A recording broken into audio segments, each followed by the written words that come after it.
Florencia Díaz, soy coordinadora de este curso y directora ejecutiva de ASUME, que es una asociación para la promoción y protección de derechos humanos de Mendoza. Bueno, estamos en nuestra cuarta clase, en nuestro cuarto encuentro, y hoy vamos a continuar trabajando un poco en la línea que venimos siguiendo, particularmente en cuestiones probatorias y específicamente en la planificación y la ejecución de los exámenes directos y contraexámenes de testigos, y así como también todo lo que tiene que ver con la preparación. Para ello, la docente que va a estar a cargo de esta clase es Flavia Renzi, que trabaja en la Oficina de Apoyo en Juicio Oral del Servicio Público Provincial de la Defensa Penal de la provincia de Santa Fe.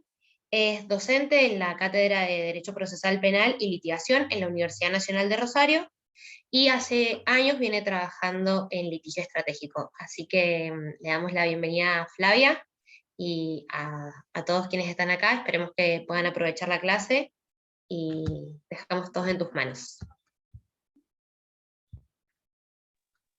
Bueno, muchas gracias Florencia por la presentación. Buenas tardes a todos y todas. Básicamente lo que vamos a ver hoy, como un poquito adelantada Florencia, es cómo diseñar y ejecutar estratégicamente un examen directo y un contraexamen en el marco del litigio de una causa de tipo popular, que es un poco lo que va la idea de este curso. Y a mí me interesaría contarles un poquito que primero vamos a estructurar la clase de forma tal que primero que yo no tengo ningún problema en que me formulen preguntas o que se hagan alguna aclaración, alguna acotación, si quieren compartir una experiencia, pero quizás la forma de hacerlo más organizado es más que nada por una cuestión de tiempo, sea que primero veamos por lo menos uno de los segmentos temáticos que tenemos, que es examen directo, después pasemos a, si quieren hacer un espacio para compartir preguntas, respuestas, experiencias, después vemos la segunda parte que es contraexamen, y finalmente hacemos la intervención que quieran hacer una vez que hayamos visto contraexamen también. Así nos organizamos un poquito mejor. La idea es que, por lo menos lo que yo pretendo es que cuando esta charla haya terminado, ustedes se vayan de acá con alguna herramienta práctica sobre concretamente cómo crear un examen directo en el litigio de alguna causa de índole popular, como decíamos, que puede ser violencia institucional, puede ser alguna problemática que tenga que ver con pueblos originarios, con violencia policial que se dé en algún eje específico particular y ya no con una población determinada, y demás, y que si yo logro que ustedes se vayan con esas herramientas, ya por lo menos me voy a dar por satisfecha. Así que bueno, sin más, vamos a empezar. La idea es primero contarles que cuando nosotros hablamos de examen directo y de contraexamen, estamos hablando y haciendo referencia a que esto se va a hacer con un testigo. Y entonces queremos preguntarnos, y por ahí darles herramientas a ustedes para pensar cuál es el rol trascendental o por qué en un sistema de índole acusatorio y adversarial, que es desde luego el sistema que constitucionalmente todos apuntamos, que muchas provincias tenemos, algunas quizás todavía están en proceso, pero bueno, ¿cómo hacer y por qué el rol central del testigo, persona que se sienta a declarar ante el juez en un sistema de este tipo? Y bueno, nosotros tenemos que decir necesariamente que, como ustedes saben, los jueces que intervienen en la etapa de juicio, o por lo menos es lo esperable en un sistema de estas características, nada conocen respecto del caso que las partes le van a llevar y no han tenido intervención en ninguna otra instancia que no sea la de juicio. O sea, en un sistema acusatorio por excelencia, el tribunal de juicio siempre es un tribunal diferente al que ha trabajado durante la instancia de investigación preparatoria, sea que reciba el nombre que reciba esta etapa previa a la ejecución del juicio concretamente. Y entonces, la idea es que nosotros los litigantes estemos preparados suficientemente como para guiar a través de ellos información, y esta información necesariamente va a llegar a su conocimiento con lo que pasa en el juicio. Y lo que pasa en el juicio va a ser ni más ni menos que la declaración de los testigos. Porque si bien, como ustedes saben, la modalidad, digamos, o el tipo de pruebas que yo voy a llevar a un juicio no se agota en el testimonio, sino que también podemos tener prueba documental o prueba material que apoye nuestra teoría del caso, lo cierto es que solo podremos ingresar los documentos u objetos de los que pretendamos valernos y que hayamos, lógicamente, previamente ofrecido, en tanto y en cuanto llevemos un testigo a juicio que los analice. De manera que fíjense que, o bien por el relato que van a brindar, o bien porque son la vía como para que nosotros ingresemos al debate la prueba documental y material, el testigo se ha vuelto, en el marco de los sistemas acusatorios adversariales constitucionales, en básicamente la estrella del caso. De manera que lo que este testigo diga en juicio para la parte va a ser trascendental, porque los jueces no resuelven en relación a las alegaciones de las partes, sino que resuelven conforme a lo que vieron a través de la prueba. Y la prueba, como les estaba comentando, necesariamente ingresa al debate a través de un testigo. Entonces, vemos que de alguna manera el testigo se convierte en un eje central de todo lo que tiene que ver con el debate. Y desde luego que el testigo no va a comenzar a hablar aisladamente en un juicio, no va a saber de qué tiene que hablar, sino es el litigante el que lo va guiando a través de la formulación de preguntas. Esas preguntas que se le hacen al testigo, ustedes saben que por lo general cada una de las partes, me refiero a fiscalía o querella eventualmente y defensa, formulan un ofrecimiento de prueba en la que cada una lleva a los testigos que ha decidido presentar en el juicio. De manera que acá lo que vamos a ver es que los testigos de alguna manera son ofrecidos por la parte porque necesariamente la parte entiende que algunos hechos que tienen su conocimiento, que fueron percibidos por alguno de sus sentidos, tiene vinculación con la teoría del caso que vamos a defender. De manera que naturalmente un testigo va a ser agradable o favorable en el mayor de los casos a la teoría del caso de la parte que presenta. Y esto ya nos da el primer indicio que nos sugiere que los testigos, a diferencia de lo que pasa en los procesos civiles, creo que prácticamente en todo el país, o por lo menos en Santa Fe, que es donde vivo, sucede así, el sistema de tachas, esto de si es amigo o enemigo del imputado, si es acreedor o deudor, si es madre, padre, hermano, si tiene cualquier tipo de vinculación, sabemos que en el sistema del proceso civil esto sería motivo de tacha, entonces la persona directamente no podría ser siquiera presentada porque ya la admisibilidad estaría cuestionada. Bueno, desde luego que si yo les estoy diciendo que en un sistema adversarial el eje que guía el ofrecimiento es que justamente el testigo va a ser favorable a mi teoría del caso, el hecho de que sea amigo, acreedor, deudor, esto de las generales de la ley, que en el marco de un proceso civil se le pregunta, no es ningún óbice para que ese testigo igualmente venga al juicio e igualmente declare. Desde luego que será tarea de las partes, a través de las herramientas del examen directo y del contraexamen, construir credibilidad, es decir, demostrarle al juzgador que incluso esta persona, que es la madre del imputado, no tiene ningún motivo para venir acá a mentir. Que el hecho de que sea un enemigo acérrimo de la víctima no tiene por qué virar su testimonio en un sentido o en otro. Es decir, todo lo que en un sistema civil es razón o motivo de tacha de inadmisibilidad, acá es motivo de construcción de credibilidad. Y la credibilidad la construye el litigante a través de la formulación de preguntas. Por eso me interesa a mí que veamos específicamente en el encuentro de hoy cómo construir esas preguntas cuando en rigor estamos trabajando con víctimas o, en su caso, imputados, según la causa de la que estemos trabajando, que tienen una situación atravesada por generalmente una extrema vulnerabilidad. Nosotros vamos a ver que este tipo de causas requieren de nosotros una diagramación más estratégica, tanto de los exámenes directos como de los contraexámenes, y además de algo que vamos a trabajar con bastante profundidad, que tengo entendido que un poco vieron en el encuentro de ayer, pero que la idea es trabajar más en profundidad, como les decía, que tiene que ver con la preparación del testigo. Y lo común es que, un poco haciendo esta comparativa del orden civil y el orden penal, porque naturalmente sabemos que es bastante difícil, por lo menos como les contaba en la provincia, y tengo entendido que en muchas otras del país también, esto de preparar al testigo siempre resulta ser una mala palabra. Es un poco bueno peinar, contarle al testigo qué es lo que vamos a hacerle decir. Suena un poco como le vamos a hacer mentir. Prepararlo significa darle el relato que él después va a tener que repetir. No, de ninguna manera. Esto que con tan malos ojos quizás es visto en la órbita civil, en la órbita penal no solo que es favorable, sino que además es necesario. Yo como parte que sé por qué elegí a este testigo para traerlo y para sostener la versión de los hechos que yo que promulgo y que yo quiero que el tribunal dé por cierta, es porque yo conozco lo que este testigo tiene para decir. Y si yo lo conozco, el testigo también lo tiene que conocer. Porque imagínense que un testigo de golpe le llega una citación para ir a un juicio que no sabe de qué se trata, que no conoce las partes, que no tiene idea por qué está citado, no sabe cuál fue la circunstancia que puede haber eventualmente percibido que lo lleve a estar ahí. Entonces, necesariamente tiene que haber una instancia previa a la de juicio en la que la parte que lo convocó como testigo lo llame, lo cite, se entreviste y lo fundamental es lo prepare. Pero prepare no en términos de imponerle un relato, sino prepare en términos de contar. Nosotros vamos a ver hoy que la instancia de preparación de testigos tiene una multiplicidad, si se quiere, de objetivos, y que muchos de los objetivos tienen que estar específicamente diagramados conforme a la particularidad de los casos que nos convocan en este curso. Entonces, antes de ver cómo hacer efectivamente un examen directo, cómo organizarlo, cómo crearlo y luego cómo ejecutarlo en el marco de una audiencia oral, me interesa que veamos cómo preparar a un testigo. Más que nada porque, como les digo, creo que más allá de la preparación de testigos en general, este tipo de causas en las que nosotros nos estamos formando hoy, que tienen que ver con la violencia de las fuerzas de seguridad, con los espacios de los pueblos originarios y demás, tienen características o ribetes particulares que hacen que en ese momento de preparación tengamos que tener en cuenta algunas cuestiones especiales. Y vamos entonces a meternos de lleno en esto de preparación del testigo. Cuando nosotros preparamos el testigo, lo primero que tenemos que hacer es tomar un contacto directo con esa persona que va a venir al juicio a declarar, porque la hemos ofrecido de conformidad a lo que sostenemos en el caso.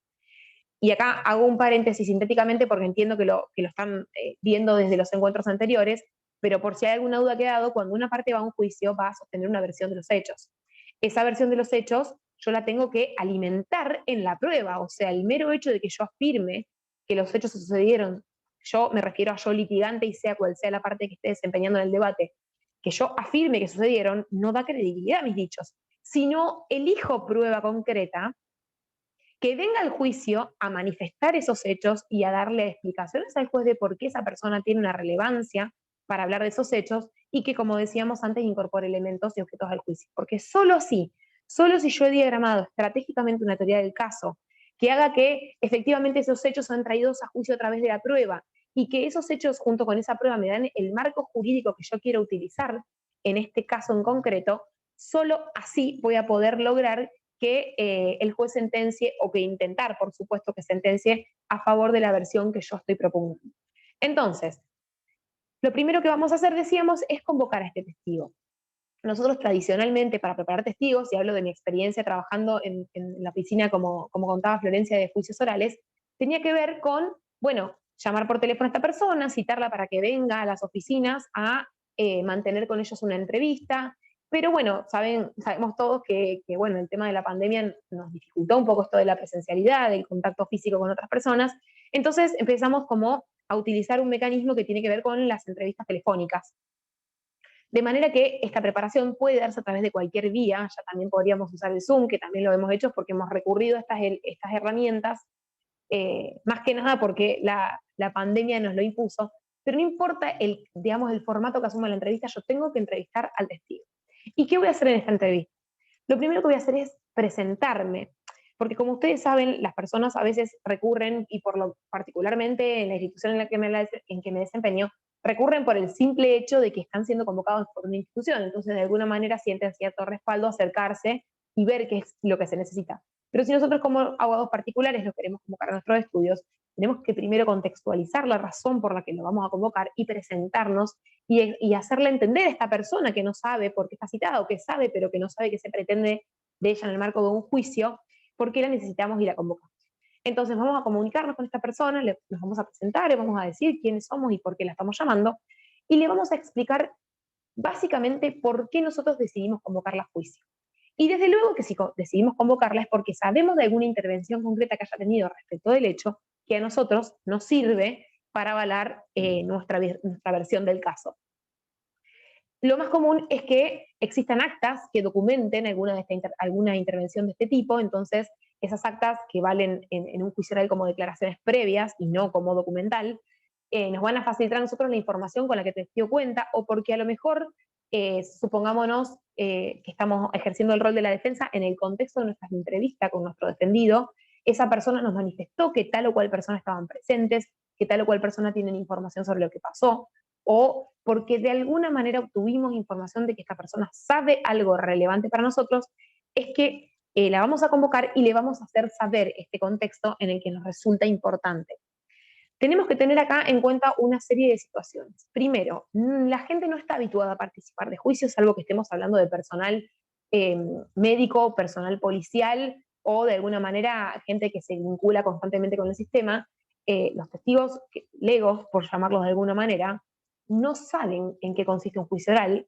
La situación específica de un juicio oral genera nervios, presión, miedo, entonces tenemos que también en esta instancia de preparación hacerles saber por qué se lo convocó, qué es lo que va a suceder, cuándo va a tener que venir a declarar efectivamente al juicio, qué va a pasar cuando se encuentra en un juicio. Es muy importante nosotros hacerle como una imagen gráfica al testigo de qué es una sala de audiencias, quiénes van a estar en esa sala de audiencias, qué vamos a hacer en esa sala de audiencias, quién le va a preguntar, de qué manera le van a preguntar, por qué le van a hacer este tipo de preguntas, cuáles son los derechos que como testigo puede hacer valer durante el ejercicio de su declaración. Esto es fundamental, pero digamos, más importancia cobra en el marco de este tipo de litigios populares, porque como decía hace un momento, nosotros trabajamos con personas que están sumidas en altos márgenes de vulnerabilidad, que tienen niveles de instrucción que por ahí son muy por debajo de los que quizás nosotros que tenemos una formación profesional tienen. Entonces, lo primero que tenemos que saber es que para preparar un testigo, desde hablarle de los hechos concretos hasta contarles cómo va a ser la sala de audiencia, tenemos que hablar el lenguaje común. Y esto que tan simple parece, de golpe puede no serlo cuando nosotros los abogados nos encanta hablar retorcido y técnicamente. En este escenario tenemos que saber que el lenguaje técnico lo vamos a dejar a un lado, porque esta persona, que además quizás carece de la instrucción fundamental, tenemos muchos casos incluso en que trabajamos con personas analfabetas que no saben leer y escribir, ¿cómo podemos pretender que entiendan lo que significa acusación, contrainterrogatorio? O sea, se entiende que la primera herramienta que tenemos que llevarnos de este encuentro es que para hablar con un testigo al que estamos preparando de cara a un juicio, tenemos que hablar en términos coloquiales, que nos entiendan, y si podemos bajarnos a su realidad y ser pares, entonces mejor aún, ¿sí? Porque es muy importante que la persona simplemente nos entienda. Entonces, el primer punto es hablar con claridad. El segundo punto es, si yo estoy litigando en un contexto en donde la causa, supongamos, es una causa de pueblos originarios, muy probablemente muchos de los testigos que tengamos ofrecidos para ir a litigar esta causa pertenezcan a algún pueblo originario. Y como ustedes saben, si, digamos, la persona pertenece realmente cultural e históricamente a un pueblo como de pura cepa, digamos, como estas que realmente practican la cultura y que solo conocen la lengua de su pueblo, entonces se darán cuenta entonces que si advertimos que la lengua de esta persona no es la misma que nosotros tenemos, tendremos que procurar que en esa entrevista previa haya una persona que oficie de intérprete. Si nosotros decimos que esta persona nos tiene que entender, necesariamente tenemos que hablar en su mismo idioma. Y si la lengua de esta persona no es la misma que la nuestra, entonces procuremos con anticipación a alguien que pueda venir a intervenir y que pueda traducir, si se quiere, lo que estamos contándole a su lengua para que pueda comunicarse con nosotros. Entonces, el segundo punto y la segunda herramienta trascendental para el litigio de este tipo de causas, en donde trabajamos con pueblos que pueden realmente pertenecer a una comunidad que no habla nuestra lengua, es esta: contar con un traductor o un intérprete que sea capaz de transmitirle en el momento mismo que estamos diciéndole nosotros todo aquello que le estamos diciendo. Esto me parece que es fundamental, no solo, por supuesto, en la preparación, sino también durante el debate. Ustedes imagínense que si nosotros, que somos la persona que propuso el testigo porque sabemos que cuenta con información relevante, no podemos comunicarnos con él, mucho menos va a entender el juez cuando esta persona esté hablando en el debate. De manera que necesariamente también vamos a tener que prever llevar al debate a un intérprete que haga las veces de traductor, si se quiere, de intermediario entre lo que el testigo está diciendo y lo que el litigante le está preguntando, y entre lo que el testigo afirma para que el tribunal también lo entienda, ¿sí? Entonces, otro punto muy importante de este tipo de litigios es justamente contar con un intérprete o un traductor e ir previendo la importancia que esto va a tener en nuestro litigio. ¿Qué otra cosa tenemos que hacer cuando vamos a preparar al testigo? Bueno, a este testigo le tenemos que hacer saber cuáles son los hechos por los que se lo convocó, o sea, concretamente explicarle que nosotros estamos inmersos en una causa de tipo penal, que esta causa penal se dio por tal y cual circunstancia, que nosotros sostenemos que las cosas pasaron de esta manera, pero queremos escuchar qué es lo que vio, qué es lo que sabe, qué es lo que escuchó y por qué y cómo lo sabe. Entonces, solo en la medida en que nosotros podamos escuchar de primera mano la versión de la persona, vamos a saber cuán real era esa constancia que había en un acta, por ejemplo, o cuán útil incluso es su declaración en el testimonio, porque también, chicos, puede pasarnos, y chicas, que de golpe nosotros pensábamos que este testigo era súper relevante porque contábamos con una entrevista policial que había sido tomada a mano alzada por algún efectivo de la Fuerza de Seguridad que de golpe le había tomado la entrevista en el mismo lugar del hecho, a mano alzada y demás.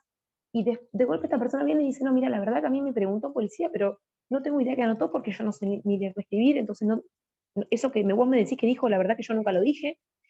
Sinceramente no le dije nada similar a eso, porque de hecho yo vi lo contrario. O sea, fíjense ustedes la importancia de tener una entrevista con el testigo. Porque quizás hasta este momento nosotros teníamos un acta que reflejaba una versión que el testigo nunca dio.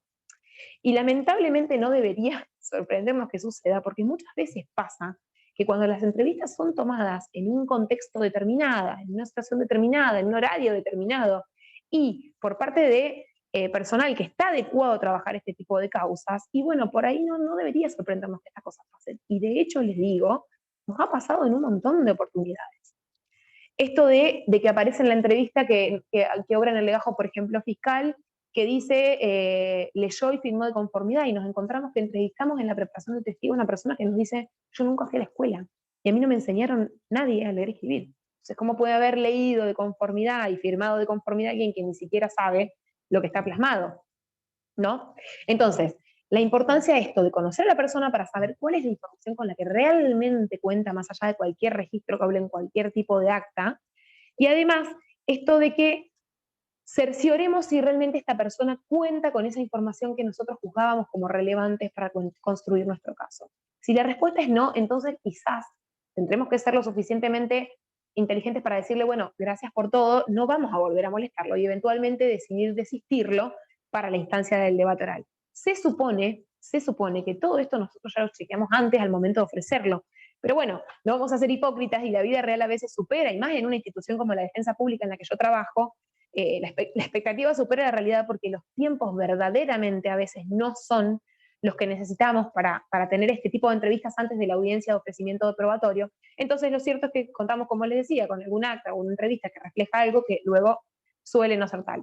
Entonces, si no pudimos tener la posibilidad de chequear esto anteriormente, lo vamos a chequear en este momento de preparación del testigo. Desde luego que mi consejo es que esta instancia de preparación se haga con no mucha lejanía del juicio, pero tampoco tan cercano, porque primero tenemos que hacer este check de cuál es la información que va a traer y tenemos que hacerlo con suficiente anticipación, y segundo, porque aparte las personas, naturalmente, que en su vida diaria pueden llegar a olvidarse de algunos datos relevantes que estuvimos repasando en la preparación, o porque justamente quizás después haya que volver a citarlas más cercanas al juicio como para volver a refrescar, y eso de alguna manera puede entorpecer el trabajo diario nuestro. Entonces, vino esta persona, la llamamos por teléfono, contamos si necesitamos con un intérprete, esta persona nos cuenta su versión de los hechos. De golpe nosotros advertimos entonces que efectivamente su versión realmente cuadra en la teoría que sostenemos, y es importantísimo que los jueces escuchen lo mismo que estamos escuchando en esta entrevista previa. Entonces, le vamos a explicar ni más ni menos que qué es lo que vamos a hacer durante el debate oral. Una vez que nosotros tengamos toda la información relevante de este testigo, primero una sugerencia que les va a ser de muchísima utilidad: tomen notas. Incluso pueden dejar registrado esto como entrevista previa, que después puedan darle a la contraparte para que haga un control de esta información. Quizás esto de darle a la contraparte no requiere mayores explicaciones si nosotros estamos oficiando de acusadores, porque desde luego que la defensa tiene que conocer la prueba de cargo para poder ejercer el descargo. Pero a lo mejor no es tan decisivo ni tan claro cuando en realidad el que toma la entrevista previa es él o la defensora. Y acá sí se nos puede plantear este escenario de decir, bueno, yo tomo una entrevista previa, ¿se la voy a dar a la acusadora? ¿No se la voy a dar? ¿Qué voy a hacer estratégicamente? Y en este punto les puedo asegurar que hay bibliotecas para todos lados. Si bien hay muy poco escrito en este sentido, tenemos decisiones incluso jurisdiccionales a raíz de problemáticas que se han planteado: por qué no me dio la entrevista el testigo, por qué no me hizo llegar la comunicación telefónica, mantuvo y demás, que han planteado que, por un lado, si bien no es una obligación quizás establecida legalmente por la defensa, sí hace a la buena fe que la otra parte vaya a litigar conociendo cuáles son los ribetes de obviamente que la otra parte. Indudablemente que cuando nosotros llegamos a la instancia de juicio, hemos atravesado una serie de audiencias previas en la que seguramente, o muy probablemente debería decir, hemos expuesto cuál es nuestra teoría del caso, cuál es la decisión estratégica para el litigio. Entonces sería raro que la otra parte no la conozca, pero es cierto que es importante que cuenten con la información eh, con que este testigo va a brindar, porque de hecho ustedes van a darse cuenta en un momento nada más, cuando veamos contraexamen, que estas declaraciones previas pueden de alguna manera ayudarnos a nosotros incluso a confrontar después al testigo entre lo que está diciendo en la declaración previa y lo que, lo que dice en la declaración previa y lo que dice en el juicio. Un segundito, ¿no? Entonces, vamos a tomar una entrevista. Si nosotros advertimos que esta persona realmente no tiene instrucción a punto tal de no saber leer y escribir, lo vamos a dejar asentado. De la misma manera que vamos a cuidar de ser todos los fidedignos posibles a la hora de leer a esta persona qué es lo que asentamos y pedirle que preste conformidad, y vamos a dejar expresa constancia en esa entrevista de que la persona no sabe leer y escribir, pero que en rigor de verdad se le ha leído en voz alta y ella ha dado conformidad de todo lo que dice o él. Y otra cosa que me parece relevante es, si nosotros pensamos que esto puede de alguna manera ser atacado por algún medio, podemos grabarlo. Siempre el soporte grabado va a ser más fidedigno que lo que podamos traducir, incluso sin ninguna mala intención, sino por la velocidad de la escritura. Entonces, quizás en un contexto como este podemos incluso también grabar esa entrevista. Y le vamos a contar a este testigo que nosotros le vamos a hacer dos tipos de preguntas diferentes, porque vamos a ver que para armar un examen directo existen como dos grandes categorías, si se quiere, de preguntas. Sin dudas que la herramienta es la pregunta, porque solo a raíz de nuestra intervención, ¿no?, requiriendo de esta persona información, es que esta persona va a poder ir dándola. No tanto en una entrevista previa, que es más desformalizada y que no tiene ningún formato particular, ni ningún legalmente impuesto ningún orden o ninguna forma concreta de llevarla adelante, pero sí en el juicio donde tenemos que comportarnos conforme ciertas reglas, ¿sí? Entonces es importante cómo diseñar esto que hablamos de examen directo. Y acá me importaría hacer como un paréntesis porque muchas personas cuando damos cursos de este tipo nos dicen, bueno, a ver, ¿por qué hablan tanto de examen directo y no de interrogatorios? Toda la vida hablamos todos de interrogatorios. Y la respuesta es que, digamos, el término interrogatorio acá no tiene realmente cabida, porque cuando nosotros hablamos de interrogatorio hablamos del mero hecho de la pregunta-respuesta, muy propio del sistema inquisitivo, en que todo estaba y nada más que en un papel. Entonces, necesariamente todo lo que había en ese papel era el formato pregunta-respuesta, o incluso quizás solamente la respuesta. Pero en el examen directo, nosotros no estamos a través de un papel, nosotros estamos en un escenario en donde las personas presencialmente están dando cuenta oralmente de todo eso que consta en ese papel, y estas personas, además de hablar, tienen gestos. Y les puedo asegurar que los gestos que acompañan una declaración dicen mucho más que el mero interrogatorio. Entonces, decimos examen directo porque cuando nosotros como litigantes planificamos un examen directo y lo ejecutamos efectivamente en la audiencia de juicio, vamos a estar haciendo una lectura y haciendo que el juez o los jueces o juezas que van a intervenir hagan una lectura mucho más que de palabras.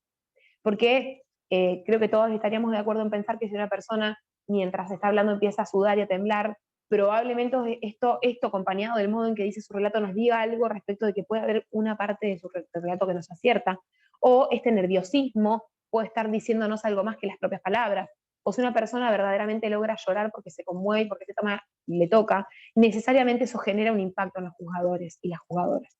Entonces hablamos de examen directo porque verdaderamente nosotros vamos a analizar para al final, obviamente, el debate, cuando estemos en la etapa de alegaciones, vamos a analizar no solo lo que se dijo, sino también lo que se vio, lo que esta persona hizo con el cuerpo cuando le pedimos alguna descripción concreta, porque aparte, escenificar en el marco de un examen directo es fundamental y lo vamos a ver en un ratito nada más. Entonces, abría este paréntesis para explicarles cuál es la importancia de hablar de examen directo en contraposición a interrogatorio y cuál es la virtualidad de llevar un testigo a una audiencia oral y que hable en presencia y con inmediación de los y las jueces y juezas y los y las partes en general del litigio, ¿no?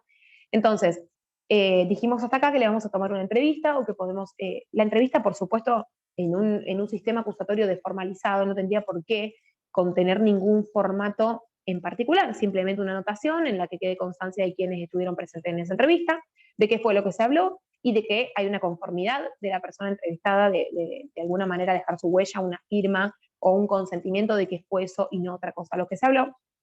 Una vez que tenemos la entrevista, vamos a meternos de lleno en explicarle todo esto de cómo va a ser la audiencia, pero además le vamos a explicar que nosotros durante el juicio le vamos a preguntar determinadas cuestiones y quizás no todas.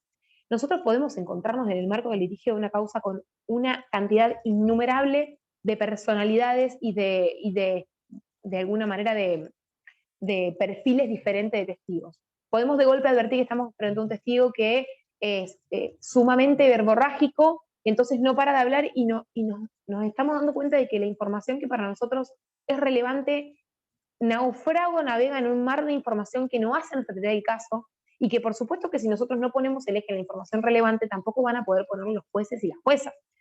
De manera que somos nosotros los encargados de guiar el relato del testigo y de adelantarle en esa entrevista previa por qué nosotros necesitamos que hable quizás acotadamente de este tema y no de toda su vida, cuando le preguntemos a lo mejor, cuéntenos qué hizo el 13 de agosto, bueno, no, imagínense un escenario como el que yo les voy a describir ahora. Le preguntamos eso a un testigo porque ese testigo de golpe sabemos que vio cómo la policía ejecutaba en la calle a un pibe o una piba, ¿no? Y le preguntamos, bueno, contanos qué fue lo que hiciste ese, no sé, 6 de agosto. Bueno, ese 6 de agosto lo primero que hice fue levantarme. Cuando me levanté fui al baño, en el baño me lavé la cara. Una vez que me había lavado la cara me lavé los dientes. Después de lavarme los dientes salí del baño. Una vez que salí del baño pasé al perro. Me pasé al perro, volví a mi casa, volví a salir para ir a trabajar y cuando volví a salir para ir a trabajar vi el accidente. O sea, ustedes vean cómo una pregunta que es formulada en términos muy amplios y sin haber preparado previamente a testigos sobre cuál es la importancia de lo que tiene que contar en el momento, puede hacer que de golpe el tiempo que es tan limitado para prestar atención para todos los seres humanos se vea desperdiciado de alguna manera en un montón de información que no es relevante. Entonces, contémosle al testigo en esta entrevista previa cuál es la información relevante y además formulemos preguntas en el examen directo, en la audiencia de juicio, que les indiquen al testigo que la información que requerimos en este momento de él para que la lleve el juzgador es ni más ni menos que esta que le estamos pidiendo. Entonces, en ese sentido, decíamos hace un ratito, antes de que yo me fuera por las ramas con esto de por qué hablamos de examen directo en lugar de interrogatorio, decíamos que tenemos dos grandes categorías, si se quiere, de preguntas.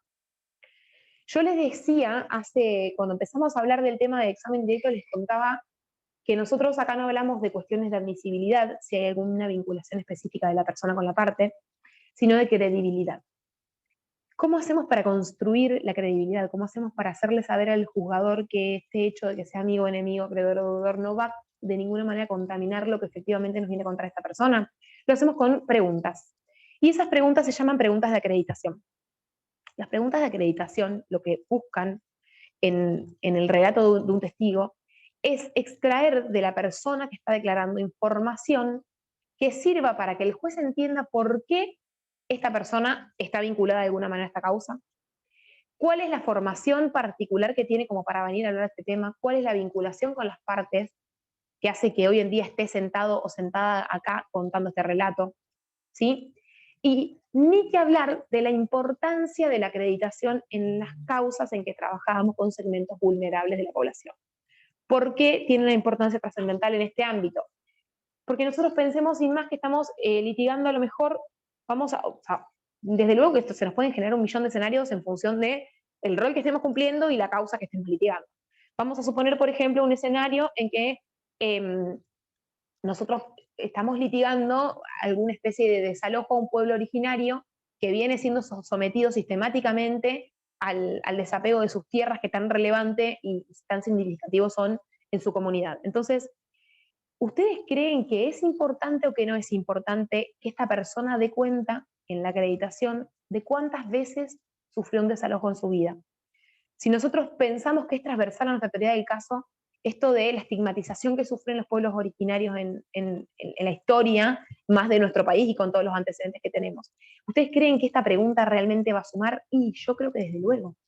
Si nuestra estrategia del caso está vinculada a la estigmatización histórica de los pueblos originarios, al desarraigo constante de sus tierras, que en parte de la acreditación le hagamos contar primero que pertenece a un pueblo originario, contar después qué es lo que este pueblo originario de alguna manera sostiene, cuál es el contexto en que viven los pueblos originarios, cuáles son sus creencias, sus profecías, sus culturas. Todas estas preguntas son trascendentales. Entonces no lo vamos a acreditar preguntándole, bueno, ¿cómo te llamás? ¿Cuántos años tenés? ¿Dónde vivís? No, le vamos a preguntar, ¿y esas tierras en las que nos acabás de contar que vos vivís, hace cuántos años pertenecen a tu pueblo? ¿Qué significación tienen para vos esas tierras? ¿Por qué ustedes entienden que esas tierras están ligadas a su cultura? ¿Me entienden la importancia de una simple pregunta? Porque una simple pregunta es la que va a dar lugar a la respuesta. Y la respuesta ni más ni menos que los hechos que el juez tiene que escuchar para dar lugar a nuestra pretensión. Entonces, las preguntas de acreditación en causas de este tipo son especialmente importantes. Ni que hablar de si estamos hablando desde, si de alguna manera nosotros somos fiscales o querellantes en una causa de violencia institucional. Cuando yo siente al pibe que es sistemáticamente parado en la vía pública porque lleva una gorrita, porque su tez no es blanca, porque tiene antecedentes penales, y no le voy a preguntar si tiene antecedentes, y sí, porque todos sabemos que la policía trabaja con un prototipo de delincuente. Y yo le quiero mostrar al juez que en este caso particular mío, yo estoy trayéndolo a demostrarle cómo el hecho de que este chico pertenezca a ese prototipo que la policía le gusta perseguir, incide en mi teoría del caso.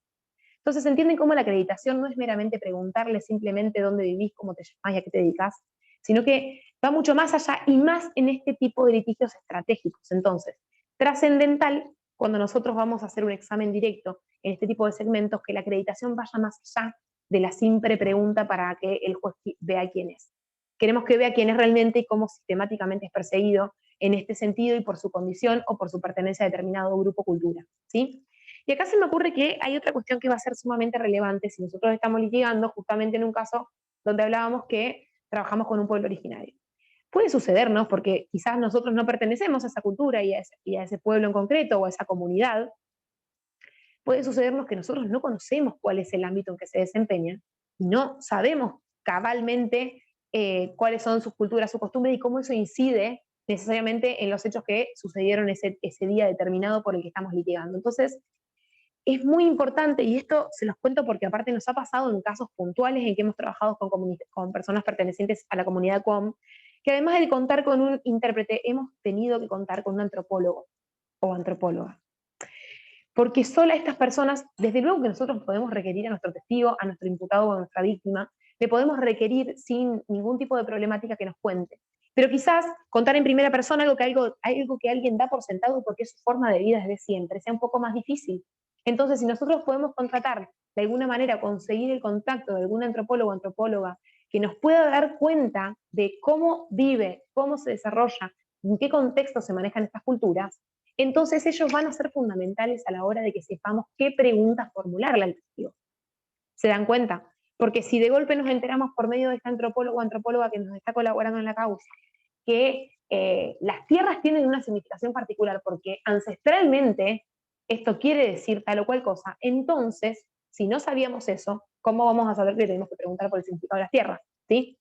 Esto como es a título ejemplificativo y para que se den cuenta de la importancia de contar con algunas herramientas en particular en este tipo de casos. Ahora vamos a cruzarnos un poco de vereda y vamos a suponer un escenario contrario. Trabajamos para una defensa de una persona que pertenece a una comunidad que entiende verdaderamente y legítimamente que las relaciones sexuales que nosotros juzgaríamos de incestuosas no lo son para ellos. No lo son tradicionalmente, no lo son culturalmente y verdaderamente viven en esa ideología. Piensen si a los fines de acreditar, por ejemplo, se me ocurre un error de prohibición, ¿no? Que de alguna manera le quite la carga de culpabilidad que es necesaria, digamos, demostrar en un juicio para poder llegar a una sentencia condenatoria. Entonces piensen si no es importante conocer a través de los testigos cómo es que esa comunidad verdaderamente piensa las relaciones entre miembros de una familia, por ejemplo. Estamos hablando nada más y nada menos que de quitarle el estrato de la culpabilidad a una persona que está sindicada por un delito que puede tener una pena enorme en términos de años. Entonces vean ustedes cómo es importante para la preparación de este tipo de causas contar con información suficiente al respecto. Lo mismo que si seguimos en el escenario de la defensa y estamos en un marco de una causa que entendemos, sabemos y consideramos y vamos a ir a demostrar a juicio que fue armada por la policía, que tampoco es una cuestión que sea digamos, ajena a las realidades de nuestro país. Si nosotros estamos en una causa donde entendemos, sabemos y nuestro defendido nos jura y nos perjura que verdaderamente no tenía el arma que de golpe lo llevó a estar sentado acusado de una aportación, creen que no es importante en la acreditación hacerle contar cómo sistemáticamente es perseguido, cómo cuando la policía vio que en el prontuario tenía 2 hechos de robo con arma, dijeron, listo, hasta aquí, vos ahora fuiste, te ponemos un arma. Entonces, vean cómo la importancia estratégica de cómo estructurar un examen directo nos lleva directamente a que podamos, a través de esas preguntas, obtener la información importante que necesitamos para construir nuestro caso y para que al hacer la pregunta el juez escuche esa respuesta. ¿Se dan cuenta? Entonces, otro punto decíamos que es la acreditación, que tiene que ver con una función trascendental del examen directo. Ahora bien, pensemos en que la persona que sentamos a declarar es un testigo experto, un perito con alguna formación específica. Si nosotros respecto a un testigo lego nos resulta importante darle herramientas al tribunal para que sepa por qué debe escucharlo y cuál es la importancia del relato de esta persona. Imagínense la importancia que tiene acreditar a un testigo experto en los ámbitos de su experticia, para que el juez entienda que entonces las conclusiones a las que va a arribar cuando declara en el juicio van a ser, obviamente, sostenidas por la experiencia, por la trayectoria de esta persona. ¿Sí? Entonces somos nosotros como litigantes, al elaborar nuestro examen directo, nuestra guía, si se quiere, de preguntas, los que tenemos que construir preguntas que estén inclinadas a que esta persona pueda dar cuenta de su formación. Y entonces a este perito, de golpe, en vez de preguntarle simplemente estas preguntas que veníamos contando antes, bueno, ¿qué te dedicas? ¿Cuánto de... No, bueno, ¿en qué consiste? Concretamente, ¿en qué consiste ser perito balístico?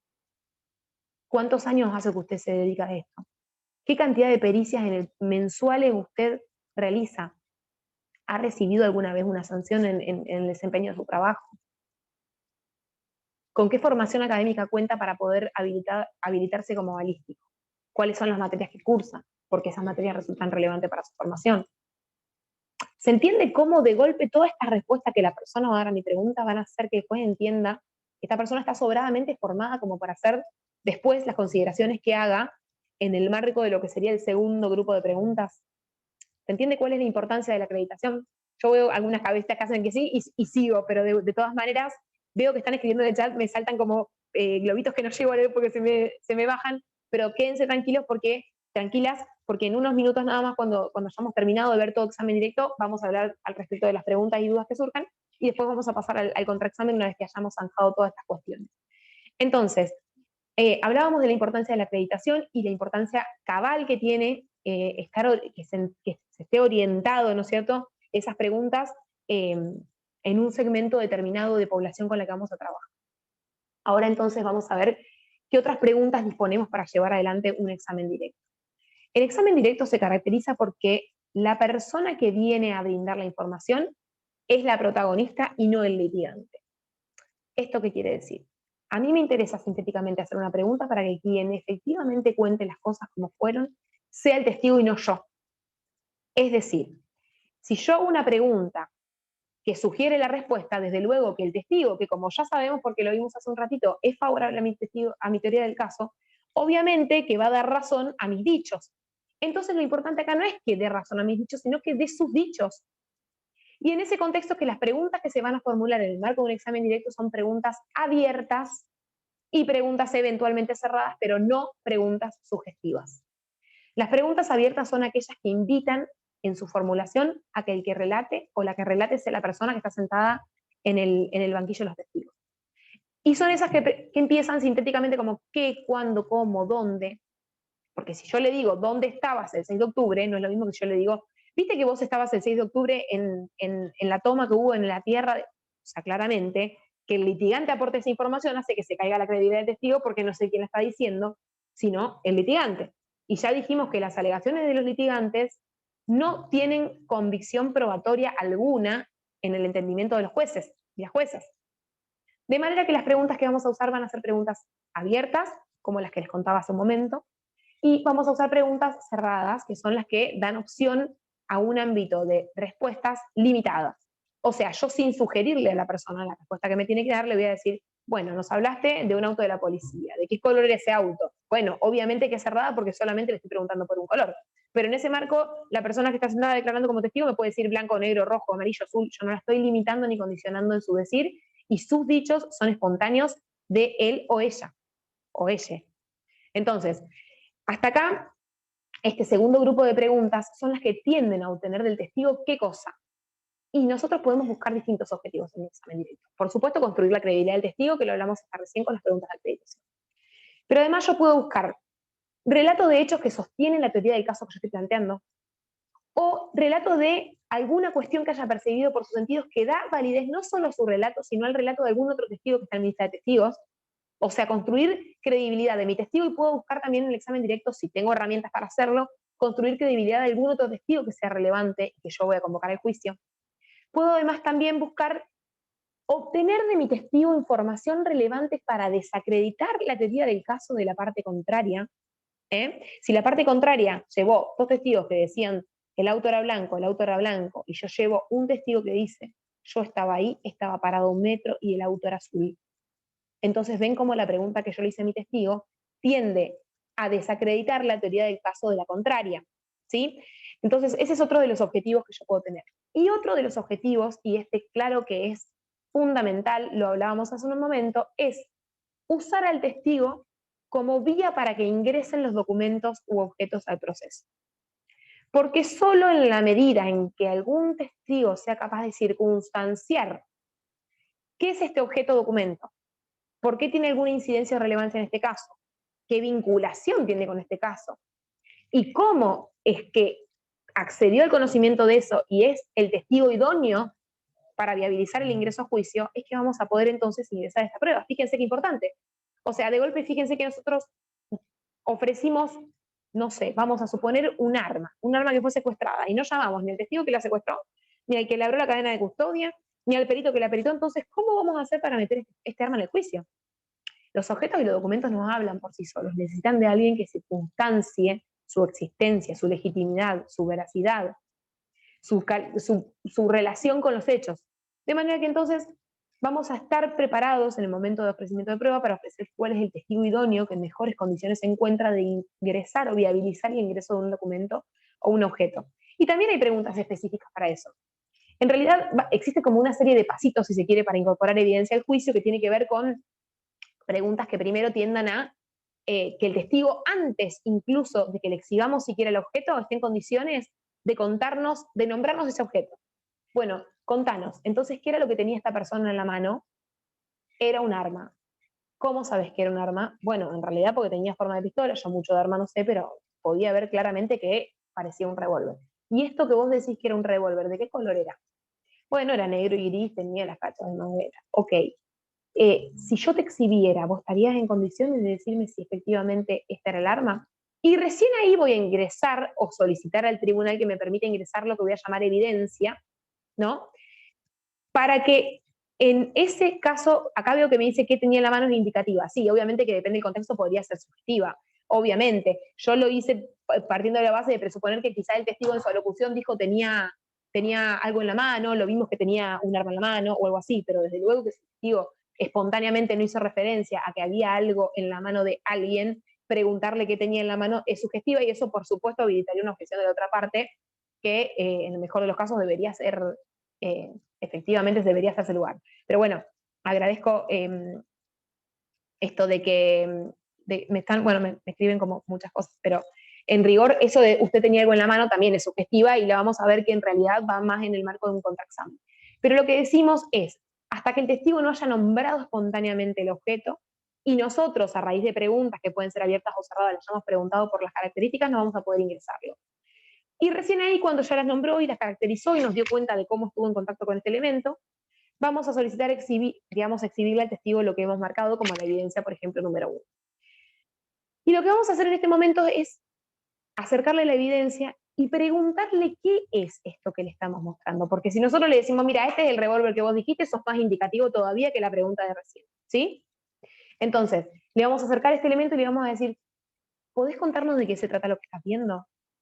Si efectivamente este testigo vio el arma y fue el testigo del secuestro y vio cómo la levantaban y vio que efectivamente era negra, con cachas plásticas y que también tenía gris, va a estar en condiciones de decir, sí, es igual al arma que le acabo de describir, o es el arma que yo vi porque yo vi cómo la levantaba. Y la pregunta que sigue ahí en orden a acreditar la prueba documental y material va a ser, ¿cómo sabés que es esta y no otra? ¿O cómo sabés que se trata de ese arma? Tenemos que darle preguntas que construyan herramientas para que pueda dar cuenta de por qué hay una identidad entre el objeto que le estamos exhibiendo y el que vio ese día, ¿sí? Y entonces vamos a hacerle este tipo de preguntas, y una vez que el testigo haya dado cuenta de que tuvo contacto con el objeto, de que efectivamente el que describe es el mismo que le estamos mostrando, vamos a pedir que ingrese ese objeto para ser valorado como prueba en el proceso. Y desde luego que después podemos utilizarla. Vamos a suponer que en esta causa lo que pasó fue que el policía estaba continuamente gatillando en la cabeza de esta persona y el tiro no salió. Bueno, la vamos a poder usar. Bueno, ahora que ya incorporamos el arma, contame cómo hacía el policía. Nos contaste recién que te gatillaba, mostrame cómo hacía con el arma. Obviamente que nos vamos a cerciorar de que el arma esté en condiciones de hacer una representación, de que no esté cargada, de que tenga una traba eventualmente de seguridad, pero estas son cuestiones que deberíamos de haber chequeado previamente, ¿no? Entonces, fíjense cómo acá, de golpe estamos hablando de una representación en el marco de un examen directo que transmite claridad al tribunal. No es lo mismo solo decir que decir y mostrar. Y otra vez acá la importancia de un examen directo y un interrogatorio, ¿sí? Entonces, podemos hacer este tipo de preguntas en orden a incorporar, lo mismo que con el objeto del documento, vendría a ser como en este orden un poco la secuencia de pasos. Ahora veamos entonces cuál puede ser otro objetivo. Como ya les dije, puede ser entonces nuestra teoría del caso, dar elementos que acrediten nuestra teoría del caso, incorporar elementos que sirven para nuestra teoría del caso, deslegitimar algún elemento de la prueba del caso de la contraria. Pueden ser múltiples y podríamos estar hablando básicamente una tarde entera de cuáles pueden ser nuestros objetivos en el examen directo. Lo importante es que ustedes se vayan de acá sabiendo qué importante es crear un examen directo estratégicamente dirigido a obtener del testigo en cuestión información que avale nuestra teoría del caso y máxime cuando estamos litigando en contexto de causas populares como las que estábamos hablando. Y que además ustedes sepan cuál es la importancia antes de sentarlo a declarar, ya con mis preguntas creadas y organizadas, haberlo entrevistado antes, para chequear la información, para escuchar a este testigo, porque solo hablando con esta persona vamos a ver si es verborrágica, si me va a costar más sacarle las respuestas con preguntas, cómo puedo orientar las preguntas para ayudarlo, así inducirlo, que entienda que voy por este lado, ¿sí? Por supuesto que también va a ser importante que nosotros le contemos a esta persona que va a declarar a través de un juramento de decir verdad y cuáles son los alcances de ese juramento. Le vamos a contar porque queremos que vaya y que pueda prestar juramento libremente y que sepa cuáles son las consecuencias de declarar en un juicio. Y las consecuencias también de declarar falsamente. Para que esta persona vaya al juicio justamente a decir lo que verdaderamente pasó y no lo que tiene ganas de inventar, si se quiere, ¿no? Entonces, ya vimos la importancia de las preguntas de acreditación, vimos el otro tipo de preguntas que podemos usar, y el por qué no de las sugestivas está dado por lo que yo decía antes, porque una pregunta sugestiva o indicativa, el que incorpora la información es el litigante y no el testigo. Y nosotros dijimos que las valoraciones se deben hacer sobre la prueba y no sobre las afirmaciones de las partes, que por supuesto van a ser afirmaciones con test de superioridad del caso, ¿sí? Entonces, también podemos hacer algunas preguntas que más que preguntas son frases, oraciones de transición, cuando queremos cambiar el eje temático de la pregunta que venimos trabajando. Bueno, ya hablamos de lo del 6 de octubre. Quiero que ahora nos enfoquemos en lo que pasó el día 7. Eso no es una pregunta, es una transición. Y nos ayuda a organizar la información. ¿Se dan cuenta? Nos ayuda, por un lado, a organizarnos nosotros como litigantes, por otro lado, le da una pauta a la persona que está declarando de cuál es el eje sobre el cual le van a preguntar, y además ilustra al juez, bueno, eventualmente el jurado, si tuviéramos la suerte de contar con jurados populares en la provincia, sobre cuál es el eje temático que se va a abordar a partir de ahora. Entonces, las transiciones son importantes, y obviamente cuando hago una transición o alguna pregunta introductoria, yo tengo que cuidarme de que sea sobre ejes que no están induciendo al testigo, por supuesto. Pero si el testigo ya había hablado de que, mira, a este tipo yo en mi vida lo vi 3 veces, y nos contó el primero, y bueno, entonces no va a ser indicativo, bueno, ahora contanos cuál fue la segunda, ya nos dijo que lo vio 3 veces. Distinto sería que el testigo haya dado cuenta que lo vio una única vez a esta persona, y de golpe le digamos, bueno, contanos sobre la segunda, y bueno, no, ahí sí claramente eso es indicativo y es pasible de una objeción, desde luego, ¿sí? Bueno, hasta acá me gustaría que me digan si me van entendiendo, por lo menos con las caras, como para que yo vea si podemos seguir adelante. Tengo algunas pocas en pantalla, pero hacen como que así. Así que vamos a seguir y vamos a hablar del orden que le vamos a dar a nuestro... vamos bien, bueno, genial. El orden que le vamos a dar al relato. El orden que nosotros decidamos para que el testigo exponga a través de nuestras preguntas es fundamental. Y es fundamental porque los jueces solamente van a prestar atención a algunos ejes si conocen alguna información de antemano. Entonces, por ejemplo, como hablábamos antes, yo creo que el juez, antes de contar cómo fue el hecho concreto por el que estamos discutiendo, pueda saber que esta persona sistemáticamente es reducida por la policía, es importante. Porque le vamos a dar la pauta de que este fue un hecho más dentro de un cuadro de hechos sistemáticamente repetido. Entonces nosotros podemos organizarlo o bien en ejes temáticos, como hablábamos antes, esto de hacer como capítulos de información, o lo podemos decidir en orden cronológico. Desde luego que la elección siempre es estratégica. Si a mí me sirve más dibujar en la cabeza del juzgador esta película en un orden de lo que pasó primero y lo que pasó después, entonces elegiremos el orden el orden cronológico. Si yo quiero ir sobre focos de información concretas, el día 6, el día 7, ordenaré entonces mis preguntas dentro del examen directo en un orden temático y no cronológico. Esto es netamente estratégico y lo van a poder decidir ustedes en función del caso en concreto, porque no hay otra pauta ni parámetro para decirlo que el caso en concreto y el testigo en concreto. Lo mismo que el orden en que yo presento mis testigos. yo construyo mi caso a través de mis testigos. Entonces, si yo necesito que primero un testigo haya incorporado un elemento para después otro testigo haga alusión a ese elemento, se imaginarán que voy a hacer entrar primero a ese testigo que incorpora el elemento y con posterioridad al otro testigo que pretendo que haga valoraciones o que haga alguna acotación sobre ese elemento que ya ingresó. Lo mismo con un video, lo mismo con una fotografía. Si yo necesito preguntarle a un testigo quién es la persona que aparece en la fotografía, y probablemente tenga que traer antes al que sacó la foto, ¿sí? Que puede no saber quién es esta persona, pero si yo no incorpore como elemento probatorio la foto primero, mal puedo intentar utilizar esa evidencia después porque no fue incorporada al debate. Vean cuál es la relevancia, ¿no?, del orden en que yo decido incorporar los testigos al juicio y de la necesidad de incorporar los elementos, los objetos o documentos. Bien, creo que hasta acá vimos bastante lo que tiene que ver con examen directo. Por ahí una última cosita para no hacer tan larga la cuestión de examen directo y que nos quede un tiempo para el contraexamen. Esta cuestión de sugerirles que cuando ustedes entrevisten a un testigo y le hayan explicado toda la relevancia que tiene su declaración y a qué apuntan y qué es lo relevante de lo que él nos cuenta o ella nos cuenta, hagan una suerte de ensayo para que entienda realmente cómo se va a dar después el escenario del litigio oral, porque sabemos que es uno y único y que una vez que pasó, si no salió esa información ya no va a salir más, por lo menos no de ese testigo que ya pasó. Entonces, hagan este ejercicio de ensayar. Bueno, mira, vamos a hacer de cuenta que estamos en el juicio, ¿sí? Y que yo te estoy empezando a hacer las preguntas. Bueno, vamos a ensayarlo. Bueno, contanos entonces, ¿qué edad tenés? ¿Dónde vivís? ¿Hace cuánto tiempo vivís en esas tierras? ¿Por qué vivís en esas tierras? ¿Con quiénes vivís en esas tierras? ¿Cuál es la importancia que tiene para ustedes esas tierras? ¿Se entiende la importancia de hacer este ensayo para que entienda efectivamente el testigo o la testigo a qué vamos a apuntar y qué va a pasar en el... Exactamente, Gabriela, es una especie de roleplay de lo que va a pasar en el juicio, ¿sí?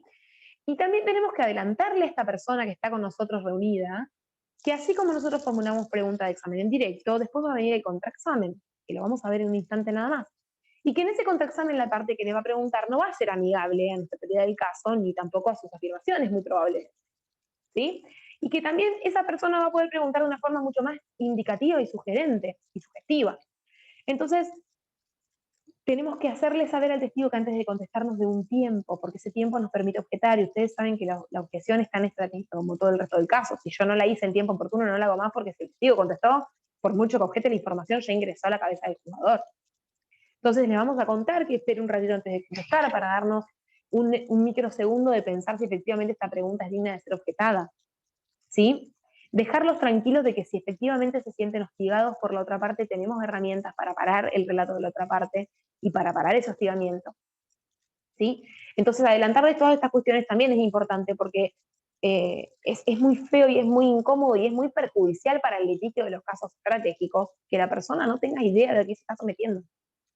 Te lo puedo asegurar, a veces también la realidad nos indica que es imposible dar con una persona antes del juicio y que solamente acudió porque la citó el Poder Judicial y no nosotros como una institución específica. Y entonces sí, se nos hace mucho más difícil, porque no sabemos qué va a contestar, no sabemos si efectivamente lo que consta en el acta lo va a contestar de esa manera. Sí podremos usar el acta como para reflejar memoria o evidenciar contradicción, pero no podemos sustituir el relato de un testigo y si ya lo dijo y no nos sirvió y de hecho nos jugó en contra, imagínense qué perjudicial para nuestra teoría del caso, ¿sí?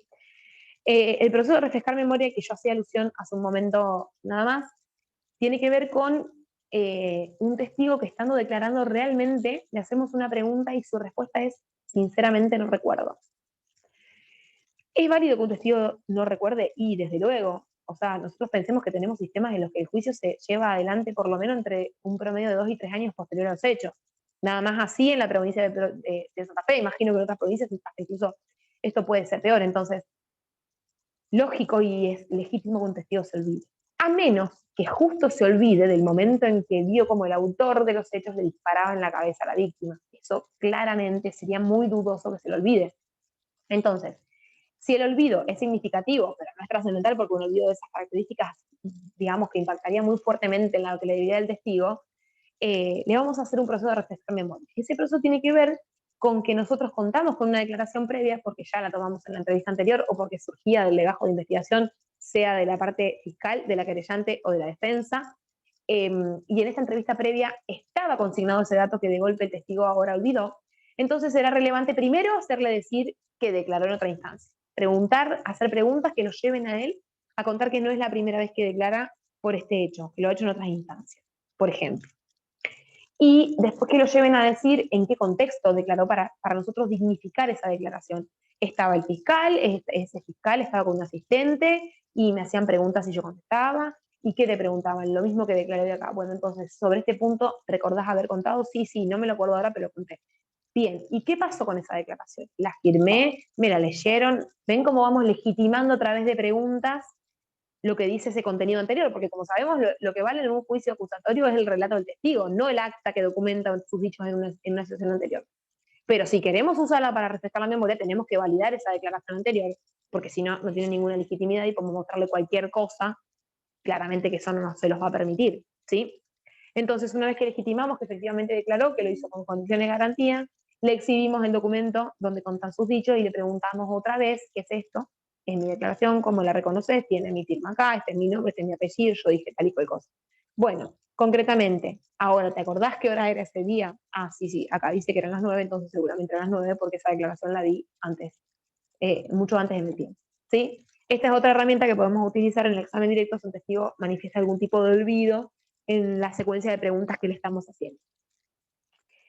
Creo que hasta acá hemos visto todo lo más relevante en torno al examen directo y hemos visto incluso ejemplos que nos ayudan a graficar cómo es la importancia de tener determinadas estrategias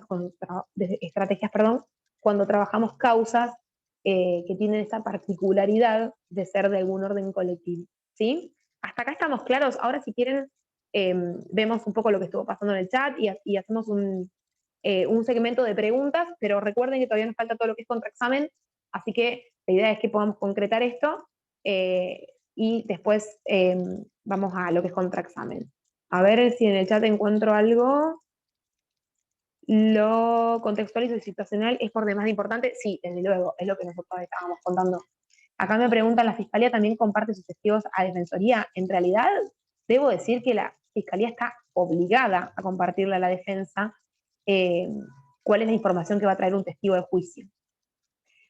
¿Por qué? Porque desde luego que si la Fiscalía acusa sobre esa plataforma fáctica y con ese sostenimiento, la defensa tiene que contar con elementos de saber de qué se lo acusa, por qué se lo acusa para eventualmente ejercer el descargo. Así que te diría que hasta constitucionalmente corresponde que la acusadora, sea fiscal, querella, exhiba las documentaciones o las entrevistas previas o el acta, el legajo de investigación a la otra parte. Eso seguramente. Indicativo, los fiscales entran todas por mucha objeción, eso es cierto también. Acá hay un compañero que sugiere que muchas veces la Fiscalía igualmente hace preguntas subjetivas en el marco del directo y pese a objetar sistemáticamente, las hacen pasar. Y debo decirles que sí, y que eso probablemente tenga que ver, una, creo yo, y siempre por ahí cuando hablo con algún juez o jueza que interviene en alguna causa, porque obviamente trabajamos en el mismo centro y nos conocemos, y a veces hasta compartimos espacios en la facultad, y le digo, vos querías saber lo que el testigo iba a decir, y entonces no te importó que fuera subjetivo y la dejaste pasar igual. Entonces, una es que la dejan pasar porque jueces quieren saber lo que pasó, para resguardar lo que van a resolver. Esto es una realidad, son seres humanos, y aunque no debería suceder, muchas veces esto pasa. Y la otra tiene que ver con que a lo mejor en sistemas que son tan embrionarios en materia de litigio adversarial, en donde a lo mejor los juzgadores siguen siendo los mismos que pertenecían a los sistemas anteriores, es muy difícil de cerrar estas prácticas. Y es muy difícil si además los jueces y juezas que vienen de sistemas anteriores no tienen la humildad de participar en capacitaciones de este estilo. Porque desde luego que para saber cómo se manejan las cosas en un litigio adversarial tenemos que contar con formación en litigios adversariales. Entonces, creo que la capacitación solventaría y vendría como a dar respuesta a esto de que nos permitan o nos hagan lugar a las objeciones cuando realmente corresponde que así sea.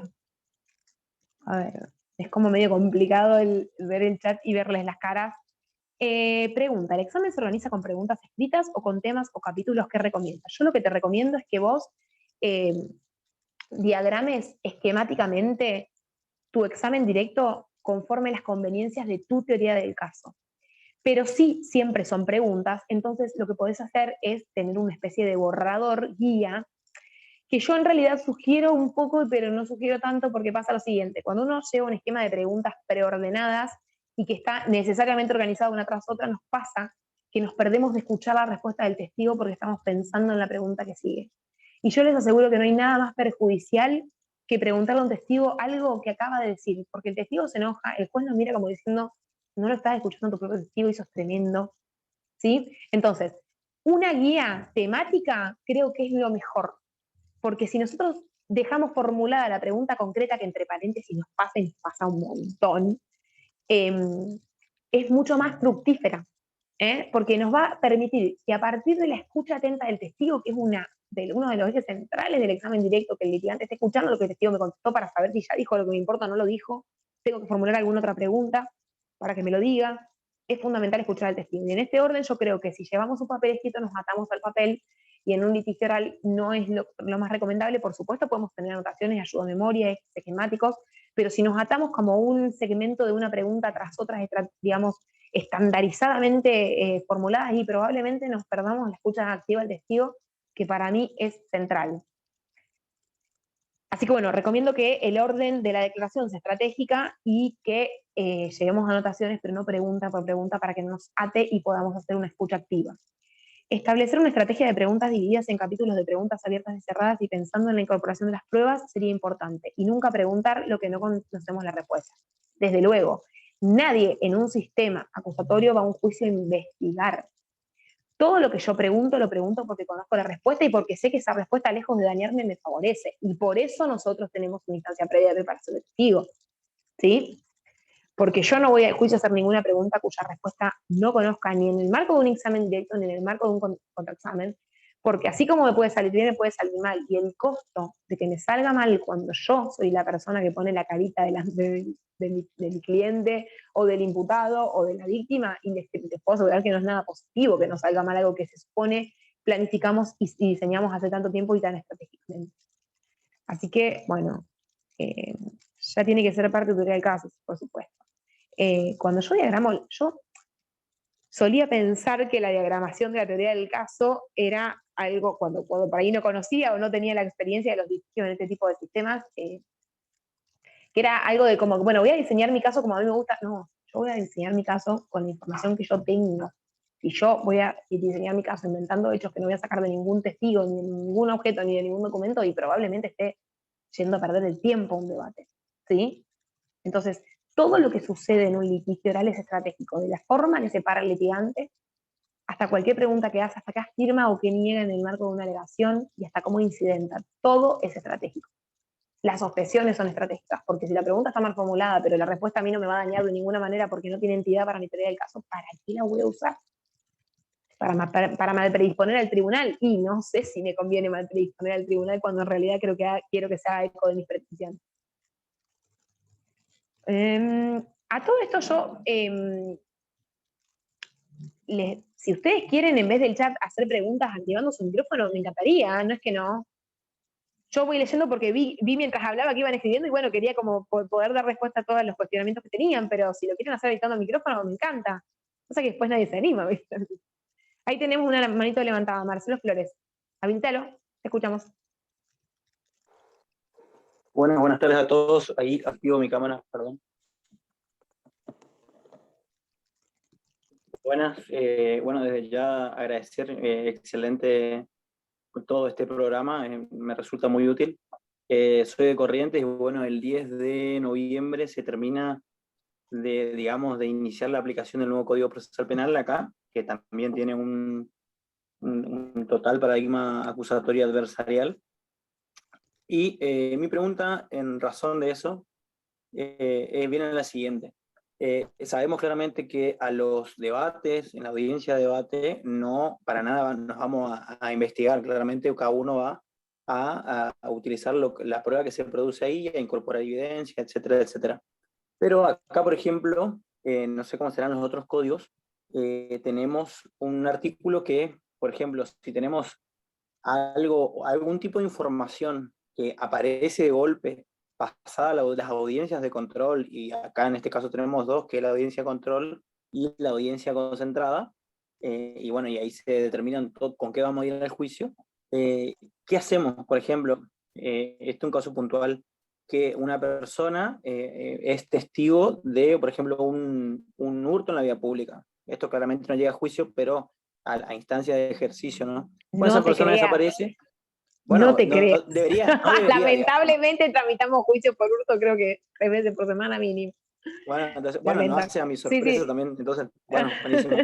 Buenísimo, porque dije, no, no puede ser, si tenemos este código, ¿por qué? Pero bueno. Lamentablemente. Bueno, Sí, en este caso tenemos, la fiscalía lleva a la policía que hizo la aprehensión del sujeto X, que no es ni siquiera, obviamente en Paramitió el caso no fue quien hurtó la bicicleta, y de golpe el dueño de la bicicleta estaba en un kiosco, era artesano, y una persona le avisa, mira, y esta persona ve claramente que están llevando su bicicleta, digamos con una bicicleta. Bueno, ¿qué pasa? Van todos los testigos al juicio, menos la persona que sí vio quién llevó la bicicleta, vio claramente quién llevó, porque el dueño de la bicicleta se entera porque le avisan, y cuando está bastante lejos en distancia, identifica solo su bicicleta, pero nunca se identificó quién la tomó.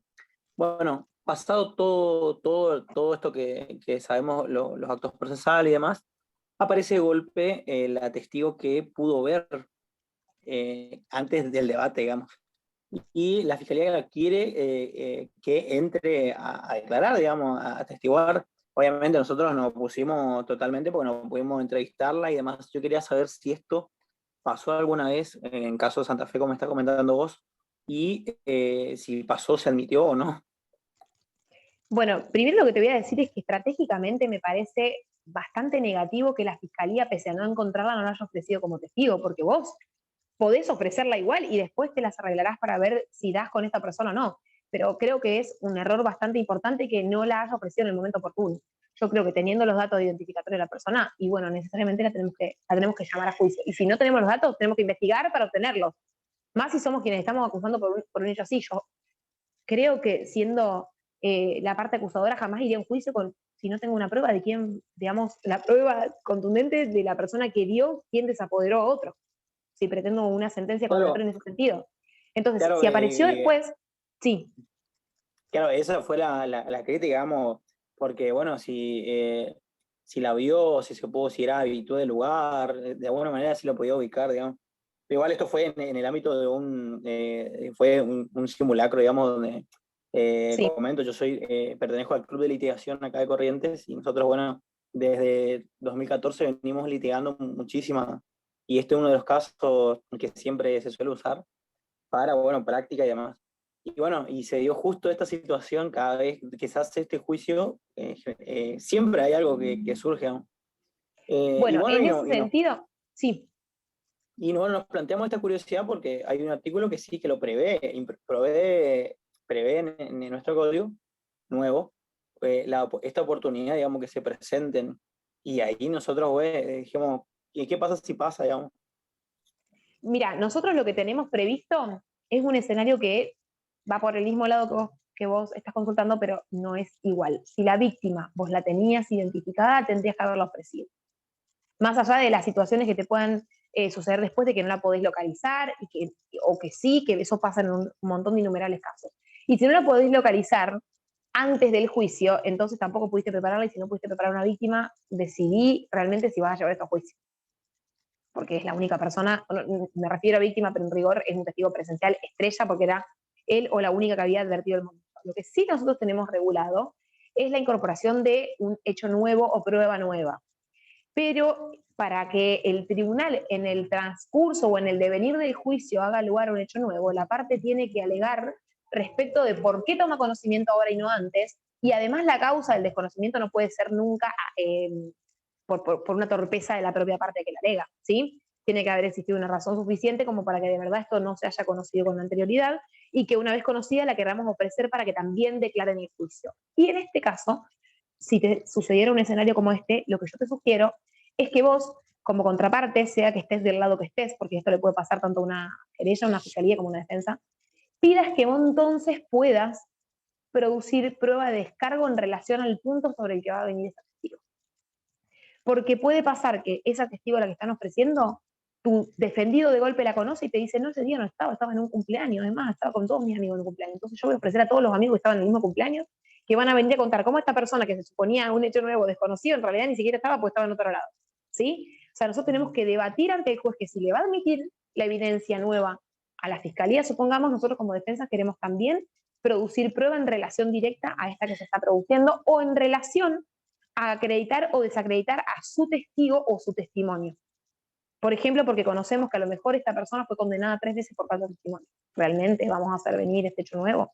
O si lo hacemos venir, bueno, entonces dame también herramientas a mí para que ofrezca la documental de la sentencia condenatoria anterior en un hecho de falso testimonio, por ejemplo.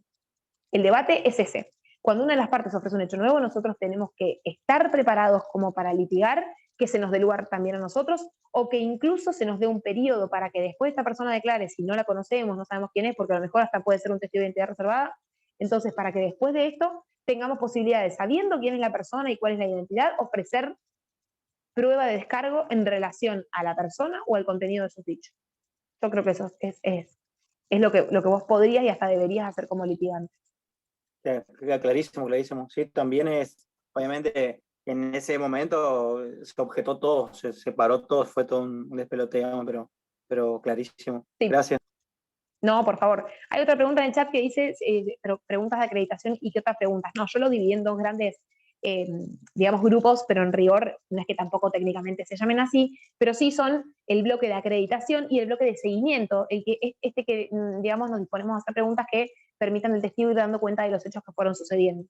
Y además teníamos de transición, había dicho yo, o de disparador, ejes de disparadores o de transición, de introducción o de transición. Bueno, creo hasta acá haber contestado todas las preguntas. Si no,